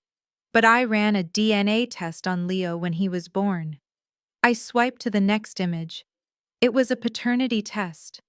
The probability of paternity was 99.9%.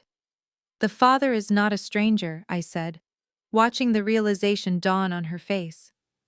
The father is Tyler. Brenda gasped, her hand flying to her mouth. No, that is impossible. Tyler was Courtney's boyfriend at the time. Exactly, I said. The captain of the football team. The golden boy Courtney was obsessed with. And do you want to know why he was in my room that night while I was unconscious? I took a step closer, forcing her to look at me. Because Courtney paid him. Liar, Brenda shrieked. Courtney would never. I have the emails, Mother, I shouted back. Tyler felt guilty 2 years ago. He sent me screenshots. Courtney was terrified I was going to leave for Harvard. She knew if I got that scholarship, I would leave her shadow forever.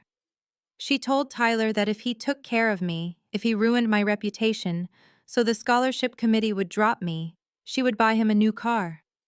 Tears streamed down my face, hot and angry. She pimped out her own boyfriend to assault her sister because she was jealous of a college acceptance letter. And you helped her. You held the cup while she poured the poison.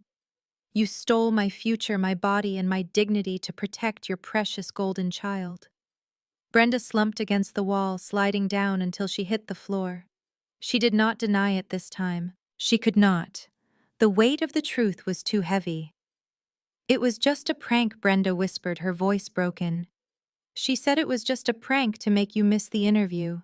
We did not think there would be a baby. You did not think I repeated looking down at the woman who had birthed me. And that is why I am going to make sure you never have to think about anything again. Because where you are going, they tell you exactly when to eat, when to sleep, and when to speak. The revelation hung in the sterile hospital air like a toxic cloud. Dante had been standing just a few feet away, guarding the door to ensure no one interrupted the confrontation, but he had heard every word. He had heard the confession. He had heard the mechanics of a betrayal so vile it defied his comprehension. He looked at Brenda, a woman he had once brought flowers to, a woman he had thanked for raising the woman he loved. Now she looked like a co-conspirator in a horror movie. But his rage was not for the accomplice. It was for the architect. He turned around slowly. His movements were stiff, mechanical, as if his brain was struggling to send signals to a body that had gone into shock. He pushed open the heavy door to the waiting room. Courtney was standing there. She had clearly heard the shouting. She had her phone in her hand, probably recording the audio to edit later for her social media sympathy tour. When she saw Dante emerge, she immediately dropped the phone to her side and composed her face into a mask of tearful concern. "Dante," she whimpered, taking a step toward him. "Is he okay? Is Mom okay?" Why was Holly screaming at her? Dante did not answer. He did not blink. He walked toward her until he was standing inside her personal space, looming over her. Courtney stopped moving. She looked up at him, expecting anger. She expected him to yell. She was prepared for a fight because in a fight she could play the victim. She could cry. She could spin it. But Dante did not fight. He just looked at her. He looked at her with an expression of such profound, absolute revulsion that it made Courtney physically recoil. It was the way a person looks at something rotting. It was the way a person looks at a disease. He scanned her face, searching for the girl he thought he loved, the girl who laughed at his jokes and cried during sad movies. But that girl had never existed.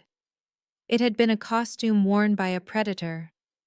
"You are a monster," Dante said. His voice was not loud. It was barely a whisper. But it carried more weight than a scream. Courtney flinched. "What, Dante? You are just stressed. Holly is lying to you. Whatever she said, she is making it up." "I heard your mother." Courtney, Dante said, his voice flat and dead. "I heard her admit it. I heard about the pills. I heard about the football captain.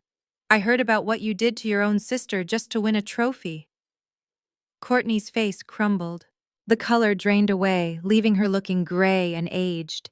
She opened her mouth to speak, to spin a new web of lies, but no sound came out. "I let you touch me," Dante said, shuddering as a wave of nausea rolled over him. "I let you into my life. I let you near my family. The thought of it makes my skin crawl." He stepped back as if being near her was contaminating him. "Do not speak to me. Do not look at me. If you come near me again, I will not just sue you, I will end you." He turned his back on her, leaving her standing alone in the middle of the waiting room, stripped of her lies, shivering under the weight of his disgust. Dante walked away, his footsteps fading down the sterile hospital corridor. Courtney stood alone in the center of the waiting room, her chest heaving, her mascara smeared into dark bruises under her eyes. For a moment she looked like a child who had lost her balloon. But then the shock wore off and the survival instinct of a narcissist kicked in. She did not reflect on her actions. She did not feel remorse. She felt attacked. And when Courtney felt attacked, she lashed out. She spun around to face me, her hands balling into fists at her sides. Her eyes were not filled with tears anymore. They were filled with a manic, terrified energy. "You think you are so smart, Holly?" She spat, her voice cracking. "You think a few pieces of paper are going to destroy me?" She reached into her pocket and pulled out her phone, brandishing it like a weapon. "Nobody is going to believe you." She laughed, the sound high and brittle. "You think Dante is going to stick around once I tell the world what you really did? I know what this is. You paid that doctor. You bribed the lab technician to fake the paternity test. You probably typed up that toxicology report on your laptop this morning. I leaned against the wall, crossing my arms. I watched her unravel. I watched the delusion take hold, protecting her from the crushing weight of her own morality. You really believe that, do not you? I asked quietly. You actually believe that you can lie your way out of DNA evidence. Courtney took a step closer, holding the phone up to my face. The screen was already open to her Instagram story camera. It does not matter what is true, Holly, she hissed. It matters what people feel, and people love me. They love the poor, heartbroken bride whose jealous sister is trying to frame her. I have 500,000 people in my pocket. You have nobody. She tapped the record button. Her face instantly transformed. The snarl vanished, replaced by a trembling lip and wide, fearful eyes. It was a terrifying switch to witness. Guys, she whispered to the phone, her voice shaking with fake sobs. I am at the hospital. My dad is in the ICU. And my sister. She is trying to hurt me. She forged medical documents. She is paying people to lie about me. I am so scared. Please, I need your help. She is trying to steal everything. She ended the video and hit post. She looked up at me, a smirk ghosting across her tear-stained face.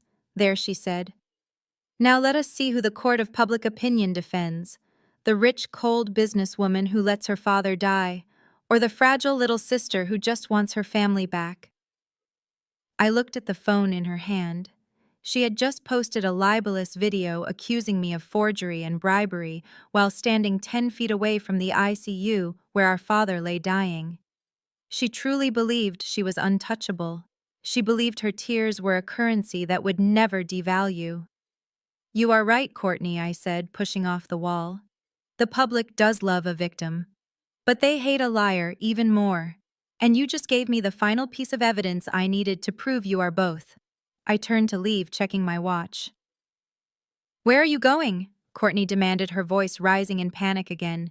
I am going to court, I said without looking back. You wanted a public battle. You just got one. But do not blame me when the audience you built turns into the mob that buries you. The ride back to the office was silent, but the air inside the limousine hummed with the static electricity of a plan finally coming together. I sat staring at the partition, my mind replaying the image of Courtney's smug face as she recorded that video. She thought she was playing a media game. She thought likes and shares were the currency of truth. She had no idea that she had just walked onto a minefield. Jessica. My lead counsel was already on the phone, her voice tight with frustration. We need to file an emergency injunction to take down that video, Jessica argued into her headset. It is defamatory. It is influencing the jury pool. We can get a gag order by noon. Hang up, I said. Jessica froze. She covered the microphone with her hand. Excuse me, I said. Hang up, I repeated, turning to look at her. Do not file the injunction. Do not ask for a gag order. And do not take down the video. But Holly, Jessica stammered clearly, thinking the stress had finally broken me. She is destroying your reputation. The stock price of Atlas Ventures dropped 2 points this morning. We have to stop the bleeding. No, I said, my voice steady. We need to let her bleed out. I took the phone from Jessica's hand and ended the call. Courtney is a narcissist, I explained to the stunned Kar. She thrives on attention. If we try to silence her, she becomes a martyr. She becomes the little girl fighting the big bad corporate machine. But if we let her speak, if we give her a platform so big and so bright that she cannot resist it, she will hang herself. Dante looked up from his hands. He looked exhausted, but he was listening. What are you planning? He asked. I turned to Jessica. I want you to call her lawyer. Tell them we are ready to talk. Tell them I am shaken by the public outcry. Tell them I am willing to go to court immediately to resolve the misunderstanding regarding the finances. You want to settle? Jessica asked, confused. I smiled cold and sharp. Absolutely not. I want an expedited evidentiary hearing, and I want you to agree to all her demands for transparency. She wants the press there. Fine. She wants it live streamed. Let her have it. I leaned back in the leather seat. Here is the trap, Jessica. We are going to put her on the stand. We are going to swear her in. And then we are going to ask her simple questions. Questions about the loan. Questions about the toxicology report. Questions about the identity theft. She will lie, Dante said bitterly. She lies about everything. Exactly, I said. And that is the point. Lying on Instagram is tacky. Lying to a police officer is a misdemeanor. But lying under oath in a court of law, that is perjury. That is a felony. I looked out the window as the skyline of Chicago came into view. Courtney thinks this is a reality show. She thinks she can cry her way out of trouble. I want her to feel confident. I want her to walk into that courtroom thinking she has already won. I want her to sit in that witness chair, raise her right hand, and lie to a judge, because the moment she does, the trap snaps shut. We do not just win the lawsuit, Dante. We send her to prison. Jessica looked at me with a mixture of fear and admiration. She opened her laptop and started typing. I will draft the motion, she said. Make it sound weak, I added. Make it sound like I am scared. I want her to run into that courtroom. I want her to sprint toward her own destruction. The courtroom buzzed with the low electric hum of a hive about to swarm. It was packed to capacity, standing room only. Courtney had gotten her wish. The press gallery was overflowing with reporters from every major local network, and the back benches were filled with the curious onlookers she had summoned via her social media channels. They whispered and pointed their phones raised to capture unauthorized photos before the bailiff could scold them. I sat at the defense table next to Dante. He was stiff, his hands clasped so tightly together that his knuckles were white. I placed a hand on his forearm, a silent signal to breathe. We looked like the villains of the piece. I was dressed in a sharp, intimidating charcoal suit, while Dante looked like the corporate executioner the media had painted him to be. Across the aisle, Courtney was putting on the performance of a lifetime. She had ditched the provocative dresses and heavy contouring. Today she wore a modest pale pink cardigan and a knee-length skirt. Her hair was pulled back in a loose, slightly messy bun, and she wore no jewelry. She looked small. She looked fragile. She looked like a bruised peach ready to rot at the slightest touch. Brenda sat directly behind her, dressed in somber navy, clutching a rosary beads she had never used in her life. Judge Vance entered his robes, billowing, and banged the gavel. The room fell into a heavy silence. Courtney's lawyer, Mr. Henderson, stood up. He walked toward the jury box with the swagger of a man who thought he had an open and shut case. He paused for effect, looking from Courtney's tear-stained face to the stony expressions on the jury members. Ladies and gentlemen, Henderson began, his voice dripping with righteous indignation. We are here today because of a tragedy, not a physical death, but the murder of a young woman's dreams, her reputation, and her future. He pointed an accusatory finger at Dante. That man, Dante Williams, preyed upon my client's innocence. He promised her a life of love and partnership. He used her connections, her family's support, and her unwavering loyalty to build his company. And when he achieved success, when he no longer needed the woman who stood by him, he discarded her. He humiliated her in front of hundreds of guests in a display of cruelty so calculated it chills the blood. Courtney let out a soft, audible sob. She buried her face in a tissue, her shoulders shaking violently. A few jurors looked at her with undisguised pity, but he did not act alone. Henderson continued, pivoting to point directly at me. He had an accomplice, her own sister, Holly Wilson, a woman consumed by jealousy, a woman who looked at her sister's happiness and saw only something to destroy.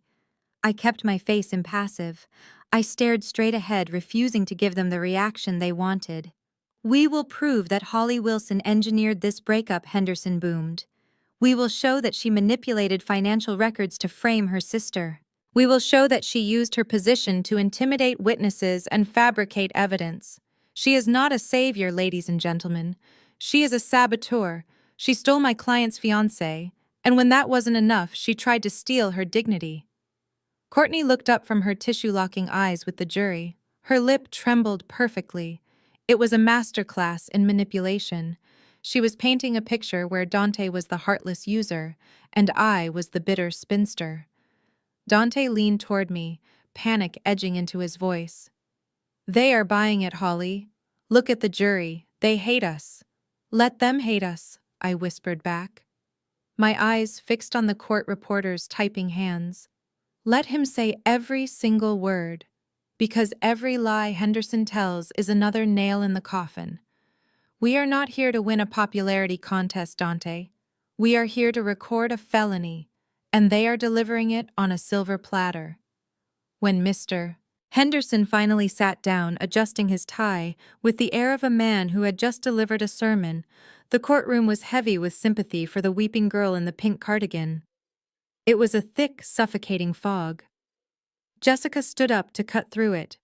She did not approach the jury box with theatrical gestures or trembling hands. She walked to the center of the room with the precise, predatory grace of a jungle cat. She did not bring tissues, she brought a projector.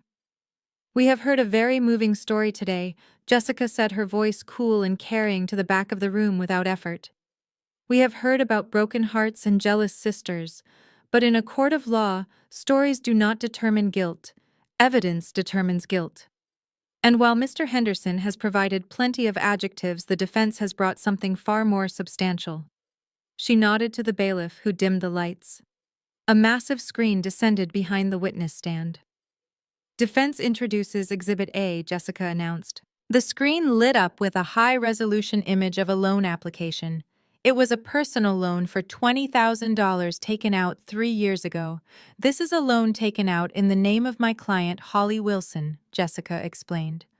"The social security number matches. The address matches.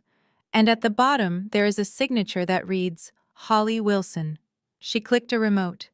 A second image appeared next to the first.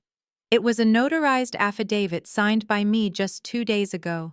"On the left you see the signature on the loan document," Jessica said, using a laser pointer to circle the image. "On the right you see a verified sample of my client's actual handwriting." The jury leaned forward. Even from the back of the room, the difference was stark. My signature was sharp, angular, and rushed. The signature on the loan document was loopy, decorative, and hesitant. "We did not just rely on visual comparison," Jessica continued. "We hired Dr. Aris, a forensic document examiner, who spent 20 years with the FBI. His report, which you have in your binders, confirms a 100% match, but the match is not to Holly Wilson." She clicked the remote again. A third image appeared. It was a greeting card, a birthday card from Courtney to our mother Brenda. Dr. Aris confirmed that the unique pressure points, the slant of the letters, and the distinct formation of the letter W on the fraudulent loan document are a forensic match to the handwriting of the plaintiff. Courtney Wilson. The silence in the room changed. It was no longer the silence of respect. It was the silence of shock. Courtney stopped sobbing. It was not a gradual quieting. It was an instant freeze.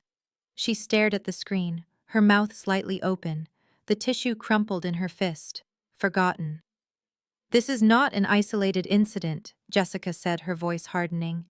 "We have found 5 credit cards, 2 auto loans, and 3 payday advances, all in Holly Wilson's name, all signed by the hand of Courtney Wilson." Jessica turned to face the jury, her back to Courtney. "The plaintiff claims my client ruined her reputation. We submit that the plaintiff has been ruining my client's credit score, stealing her identity, and funding a lifestyle she could not afford for half a decade. This is not a case of defamation, ladies and gentlemen. This is a case of systematic long-term financial predation." She let the words hang there heavy and damning. I watched the jury. I saw the older woman in the front row look from the screen to Courtney, her expression shifting from pity to cold suspicion. The trap had been sprung. The narrative had cracked. And through the fissure, the ugly truth was beginning to bleed out. The handwriting analysis had stunned the room, but Jessica was not finished. She did not return to the defense table to celebrate. She walked back to her briefcase and pulled out a binder that was thicker and far more ominous than the first. The air in the courtroom shifted from curiosity to a tense, suffocating anticipation. The jury sensed that the handwriting was just the opening jab. The knockout blow was coming. "Your Honor!" Jessica addressed the bench, her voice devoid of theatrics but heavy with authority. While the forgery establishes a pattern of criminal deception, it also creates a unique civil liability. The plaintiff, Courtney Wilson, and her mother, Brenda Wilson, currently carry a combined debt load of over $4 million, including the fraudulent mortgage on the family estate and the defaulted credit lines opened in my client's name. Brenda stood up, her face flushed. "We are handling that with the bank. That is private financial business. It has nothing to do with this trial." Judge Vance banged his gavel. "Sit down, Mrs. Wilson, or I will have you removed." Jessica waited for Brenda to sink back into the bench, seething. "Actually, Your Honor, it has everything to do with this trial," Jessica continued. "Because Mrs. Wilson is mistaken. She is no longer handling it with the bank." Jessica opened the binder and held up a certified document. "Banks are in the business of risk management. When a debtor defaults or when a loan is flagged for fraud, the bank will often sell that debt to a third-party collection agency or a private investor to recoup their losses. Yesterday morning, the First National Bank of Chicago and American Express sold their distressed debt portfolios regarding these accounts." She turned slowly to look at Courtney and Brenda. The look was not one of anger, but of professional pity. "My client, Holly Wilson, acting through a subsidiary of Atlas Ventures, purchased 100% of that debt." A gasp went through the gallery. I watched Courtney's eyes widen until I could see the whites all around the irises. She looked at me, her mouth moving wordlessly. She was trying to process the shift in power. I was no longer just the sister she hated. I was the person she owed money to. I owned her. Jessica placed the documents on the judge's bench. "As of 48 hours ago, Holly Wilson is the legal holder of the mortgage on the Lake Forest estate. She is the legal creditor for every credit card Courtney Wilson used to buy her shoes, her trips, and her fake followers. They do not owe the bank, Your Honor. They owe her." I leaned back in my chair, locking eyes with my mother. I saw the moment the realization hit her. I held the deed to the house she had stolen from my father. I held the note on the car she drove. I held the leverage she had used to terrorize me for years. Jessica turned back to the judge. "Given the defendant's proven history of fraud, forgery, and flight risk, the creditor formally moves for an immediate freezing of all liquid assets belonging to Courtney and Brenda Wilson to satisfy the outstanding judgment. We request that the court impound their personal accounts, their vehicles, and any other property of value until the debt is repaid in full." Courtney jumped up, knocking her chair over. "You cannot do that. That is my money. You cannot take my money." "I am not taking your money, Courtney," I said, speaking for the first time since the trial began. My voice was calm, cutting through her hysteria like a blade. "I am collecting on my investment." Judge Vance looked at the documents, then at the frantic women. He raised his gavel. "Motion granted. All assets are frozen effective immediately." The sound of the gavel striking wood was the sound of a guillotine dropping. Courtney collapsed into her chair, sobbing for real this time. But there was no audience left to pity her. The trap had not just snapped shut, it had crushed them. The financial freeze was a sledgehammer, but Dante held the scalpel. While Courtney was still gasping for air, trying to process the loss of her fortune, Dante leaned over to his attorney. He did not look angry anymore. He looked resolved. He nodded once. The attorney stood up. "Your Honor, the defense wishes to submit one final piece of evidence," the attorney stated. "This footage was recovered from the security server of the Ritz-Carlton. It was recorded inside the bridal suite exactly 40 minutes before the ceremony was scheduled to begin." Mr. Henderson jumped up. "Objection. We have not reviewed this tape. It was included in the discovery packet sent to your office this morning." Dante's lawyer countered calmly. "If you failed to open the file, that is not the court's problem." Judge Vance waved his hand. "Proceed." The lights in the courtroom dimmed for the second time. The massive screen flickered to life. The scene was high definition and crisp. It showed Courtney sitting at a vanity table checking her teeth in the mirror. Brenda stood behind her, adjusting the veil. The audio was crystal clear, capturing every rustle of silk and every word spoken. On the screen, Brenda looked anxious. "Are you sure about this, Courtney?" "He seems smart. If he finds out about the baby—" Courtney laughed. It was a cold, harsh sound that echoed through the silent courtroom. "He is not smart, Mom. He is desperate for a family. That is why he is so easy to manipulate. He thinks he is rescuing me." Courtney leaned into the mirror, wiping a smudge of lipstick from her teeth. "I just need to sign the papers," Courtney continued, her voice dripping with disdain. "Once I am his wife, I get a seat on the board. I give it 6 months. I will accuse him of something nasty, maybe harassment, force a vote of no confidence, and take control of the IP." She turned to look at Brenda in the video, a wicked grin spreading across her face. "Then I merge the company, cash out my 50%, and kick that black loser to the curb." The entire courtroom inhaled sharply. The racial slur hung in the air, ugly and undeniable.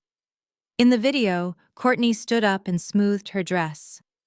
"He is just a stepping stone, Mom. I am not actually going to spend my life with him. Can you imagine? Me with him? Please.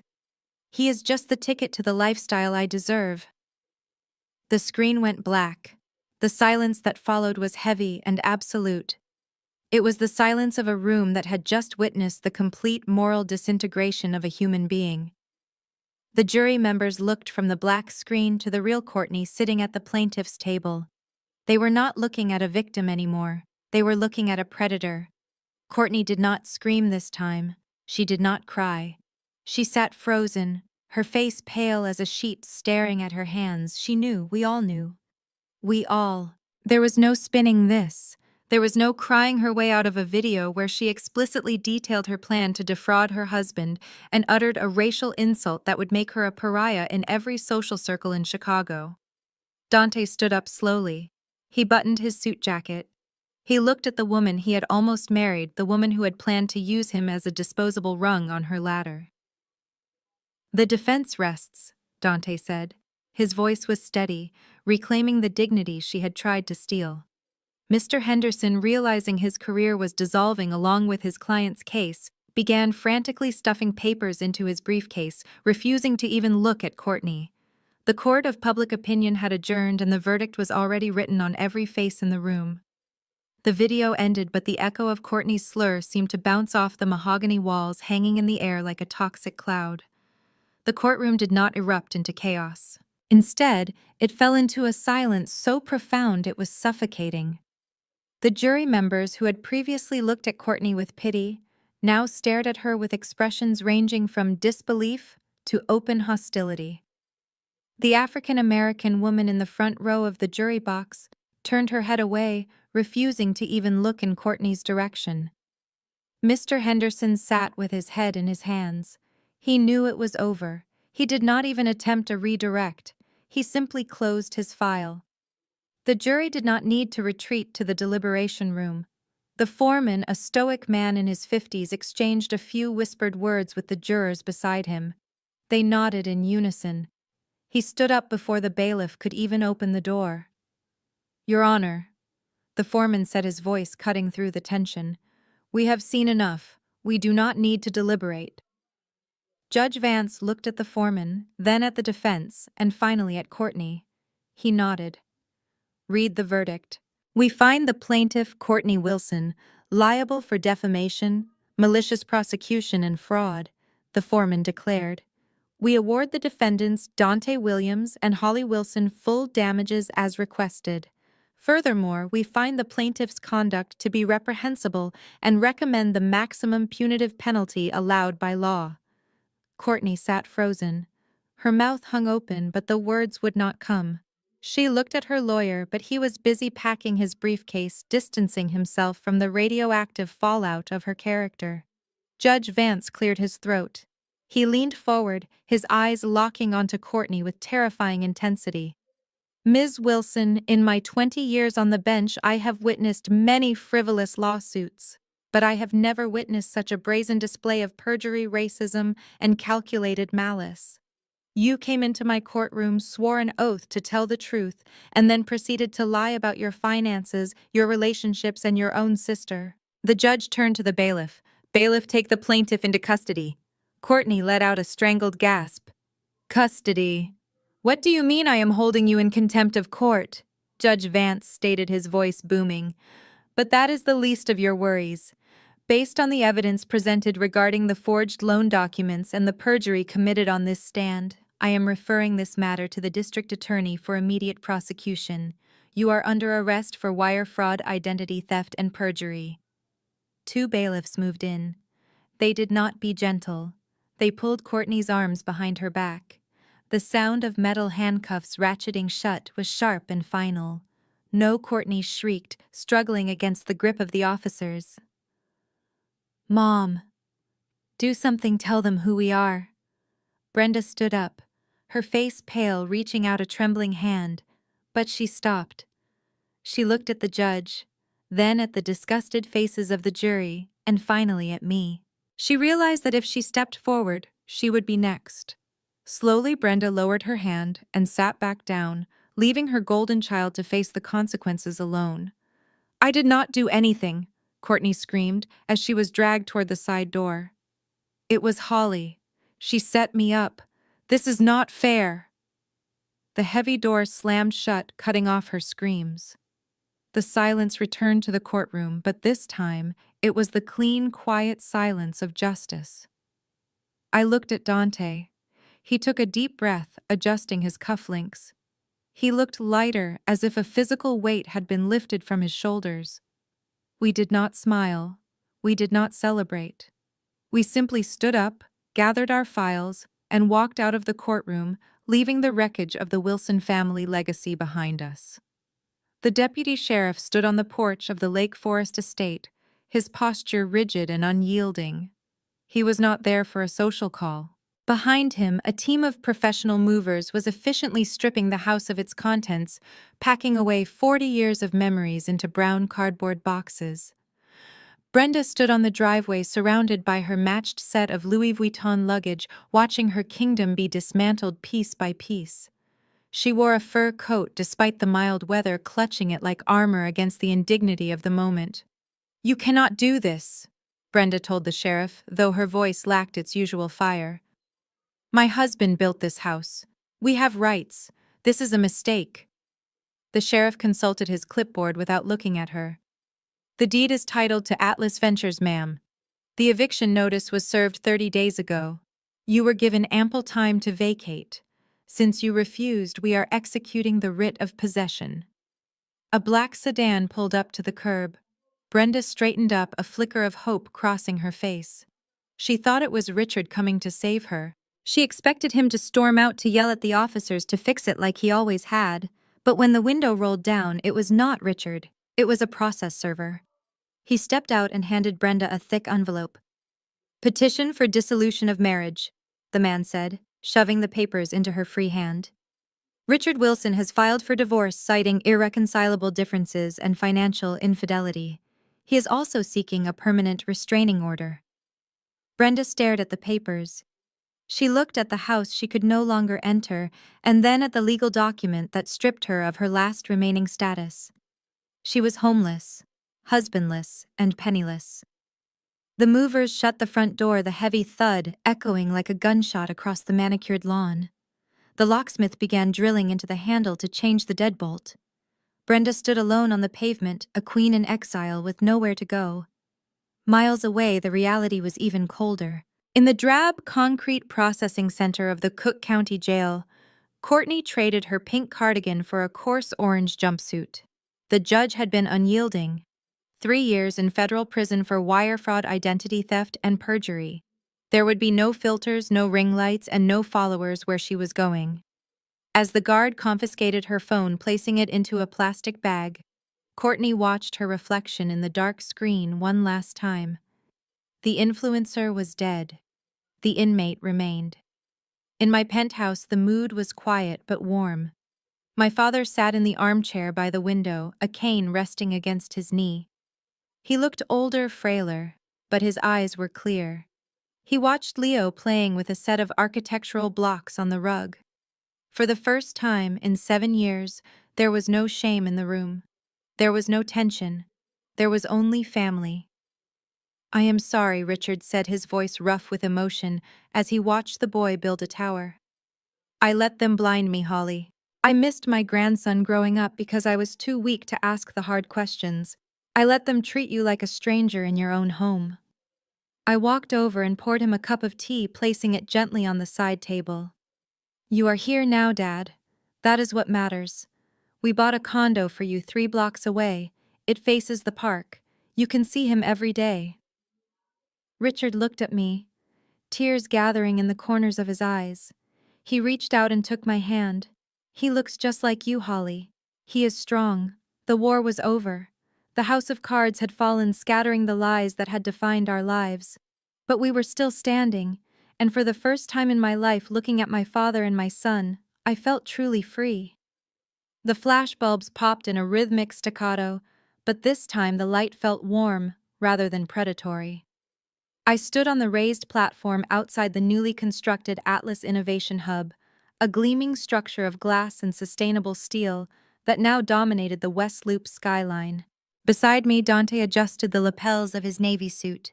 He looked healthier than he had in years. The haunted look of a man on the brink of bankruptcy was gone, replaced by the quiet confidence of a CEO who had walked through fire and come out forged in steel. We held the oversized ceremonial scissors together. The crowd below, a mix of investors, city officials, and the same journalists who had once camped outside my office, waited with bated breath. "Ready, partner?" Dante asked, his voice low enough that only I could hear. "Ready," I replied with a genuine smile. We sliced through the red satin ribbon. The crowd erupted in applause. This building was not just a workspace. It was the physical manifestation of our victory. Dante's software was now the industry standard, and my firm Atlas Ventures held the controlling interest. We had turned a scandal into an empire. Later, as the champagne circulated and the jazz band played, a reporter from the Tribune cornered us. She looked between Dante and me, sensing the easy chemistry, the shared history. So the reporter asked, her pen hovering over her notebook, "The rumors are flying. Is this a business merger, or is there a personal merger on the horizon as well?" Dante laughed, shaking his head. He looked at me with deep, unshakable respect. "Holly saved my life," Dante said simply. "She is the most brilliant strategist I have ever met and my best friend. But we are strictly business, and honestly, I do not think I could keep up with her if we were anything else." I clinked my glass against his. "To partnership," I said. "To the best investment I ever made," he replied. 2 hours later, the noise of the city was fading behind the roar of twin engines. The sun was beginning to dip below the horizon, painting the sky in violent streaks of purple and gold. I stood at the helm of the Valkyrie, my 70-foot Sunseeker yacht, watching the Chicago skyline shrink into a jagged silhouette. Leo ran across the teak deck, his laughter carrying over the wind. He was wearing a captain's hat that was too big for him, chasing a seagull that had dared to land on the railing. He looked free. There was no fear in his eyes, no shadow of a grandmother calling him names, no weight of a secret paternity. He was just a boy on a boat. "Mom, look!" Leo shouted, pointing at the wake churning white and frothy behind us. We are going so fast, I locked the wheel and walked over to him, scooping him up into my arms. The wind whipped my hair across my face, but I did not bother to brush it away. I took a deep breath, filling my lungs with the clean, sharp air of the lake. "We are Leo," I said, kissing his cheek. "We are going very fast." I looked back at the city one last time. Somewhere in that concrete jungle, Courtney was sitting in a cell. Somewhere Brenda was navigating a world without status. And somewhere my father was finally sleeping soundly in a home that was truly his. The past was a closed chapter, a debt that had been paid in full. I turned my face toward the open water, toward the endless horizon that stretched out before us. "Where to next?" Captain Leo asked, adjusting his hat. Anywhere we want, I whispered, hugging him tighter. Full speed ahead. The saga of Holly Wilson serves as a masterclass in the difference between perceived power and actual power. The most profound lesson woven through this narrative is that underestimation is a strategic advantage and competence is the ultimate weapon. Courtney and Brenda lived their lives based on optics. They believed that if they looked the part of the wealthy elite and played the role of the victim on social media, reality would bend to their will. They viewed Holly's silence as weakness and her modesty as failure. They were wrong. Holly teaches us that true strength is often quiet. She did not need to flaunt her wealth to possess it. She did not need to scream to be heard. While her adversaries focused on manipulating public opinion, Holly focused on gathering irrefutable facts. She demonstrated that, in a conflict, emotion is a liability, but financial literacy and legal knowledge are superpowers. She defeated her family not by stooping to their level of petty insults, but by understanding the systems they tried to exploit: forensic accounting, debt, restructuring, and the law. Furthermore, the story illustrates the inevitable collapse of any life built on a foundation of lies. You can fake a lifestyle, you can buy followers, and you can forge signatures, but you cannot outrun the truth forever. The long game always favors the person with integrity. Holly's journey from a scapegoated black sheep to a victorious matriarch proves that your history does not dictate your future. You can walk through fire, burn the bridges that lead back to toxicity, and build a new life defined not by who you were related to, but by what you have achieved. If you are ready to stop letting others underestimate you and start building your own empire based on strength, truth, and resilience, hit that subscribe button and join us for the next story.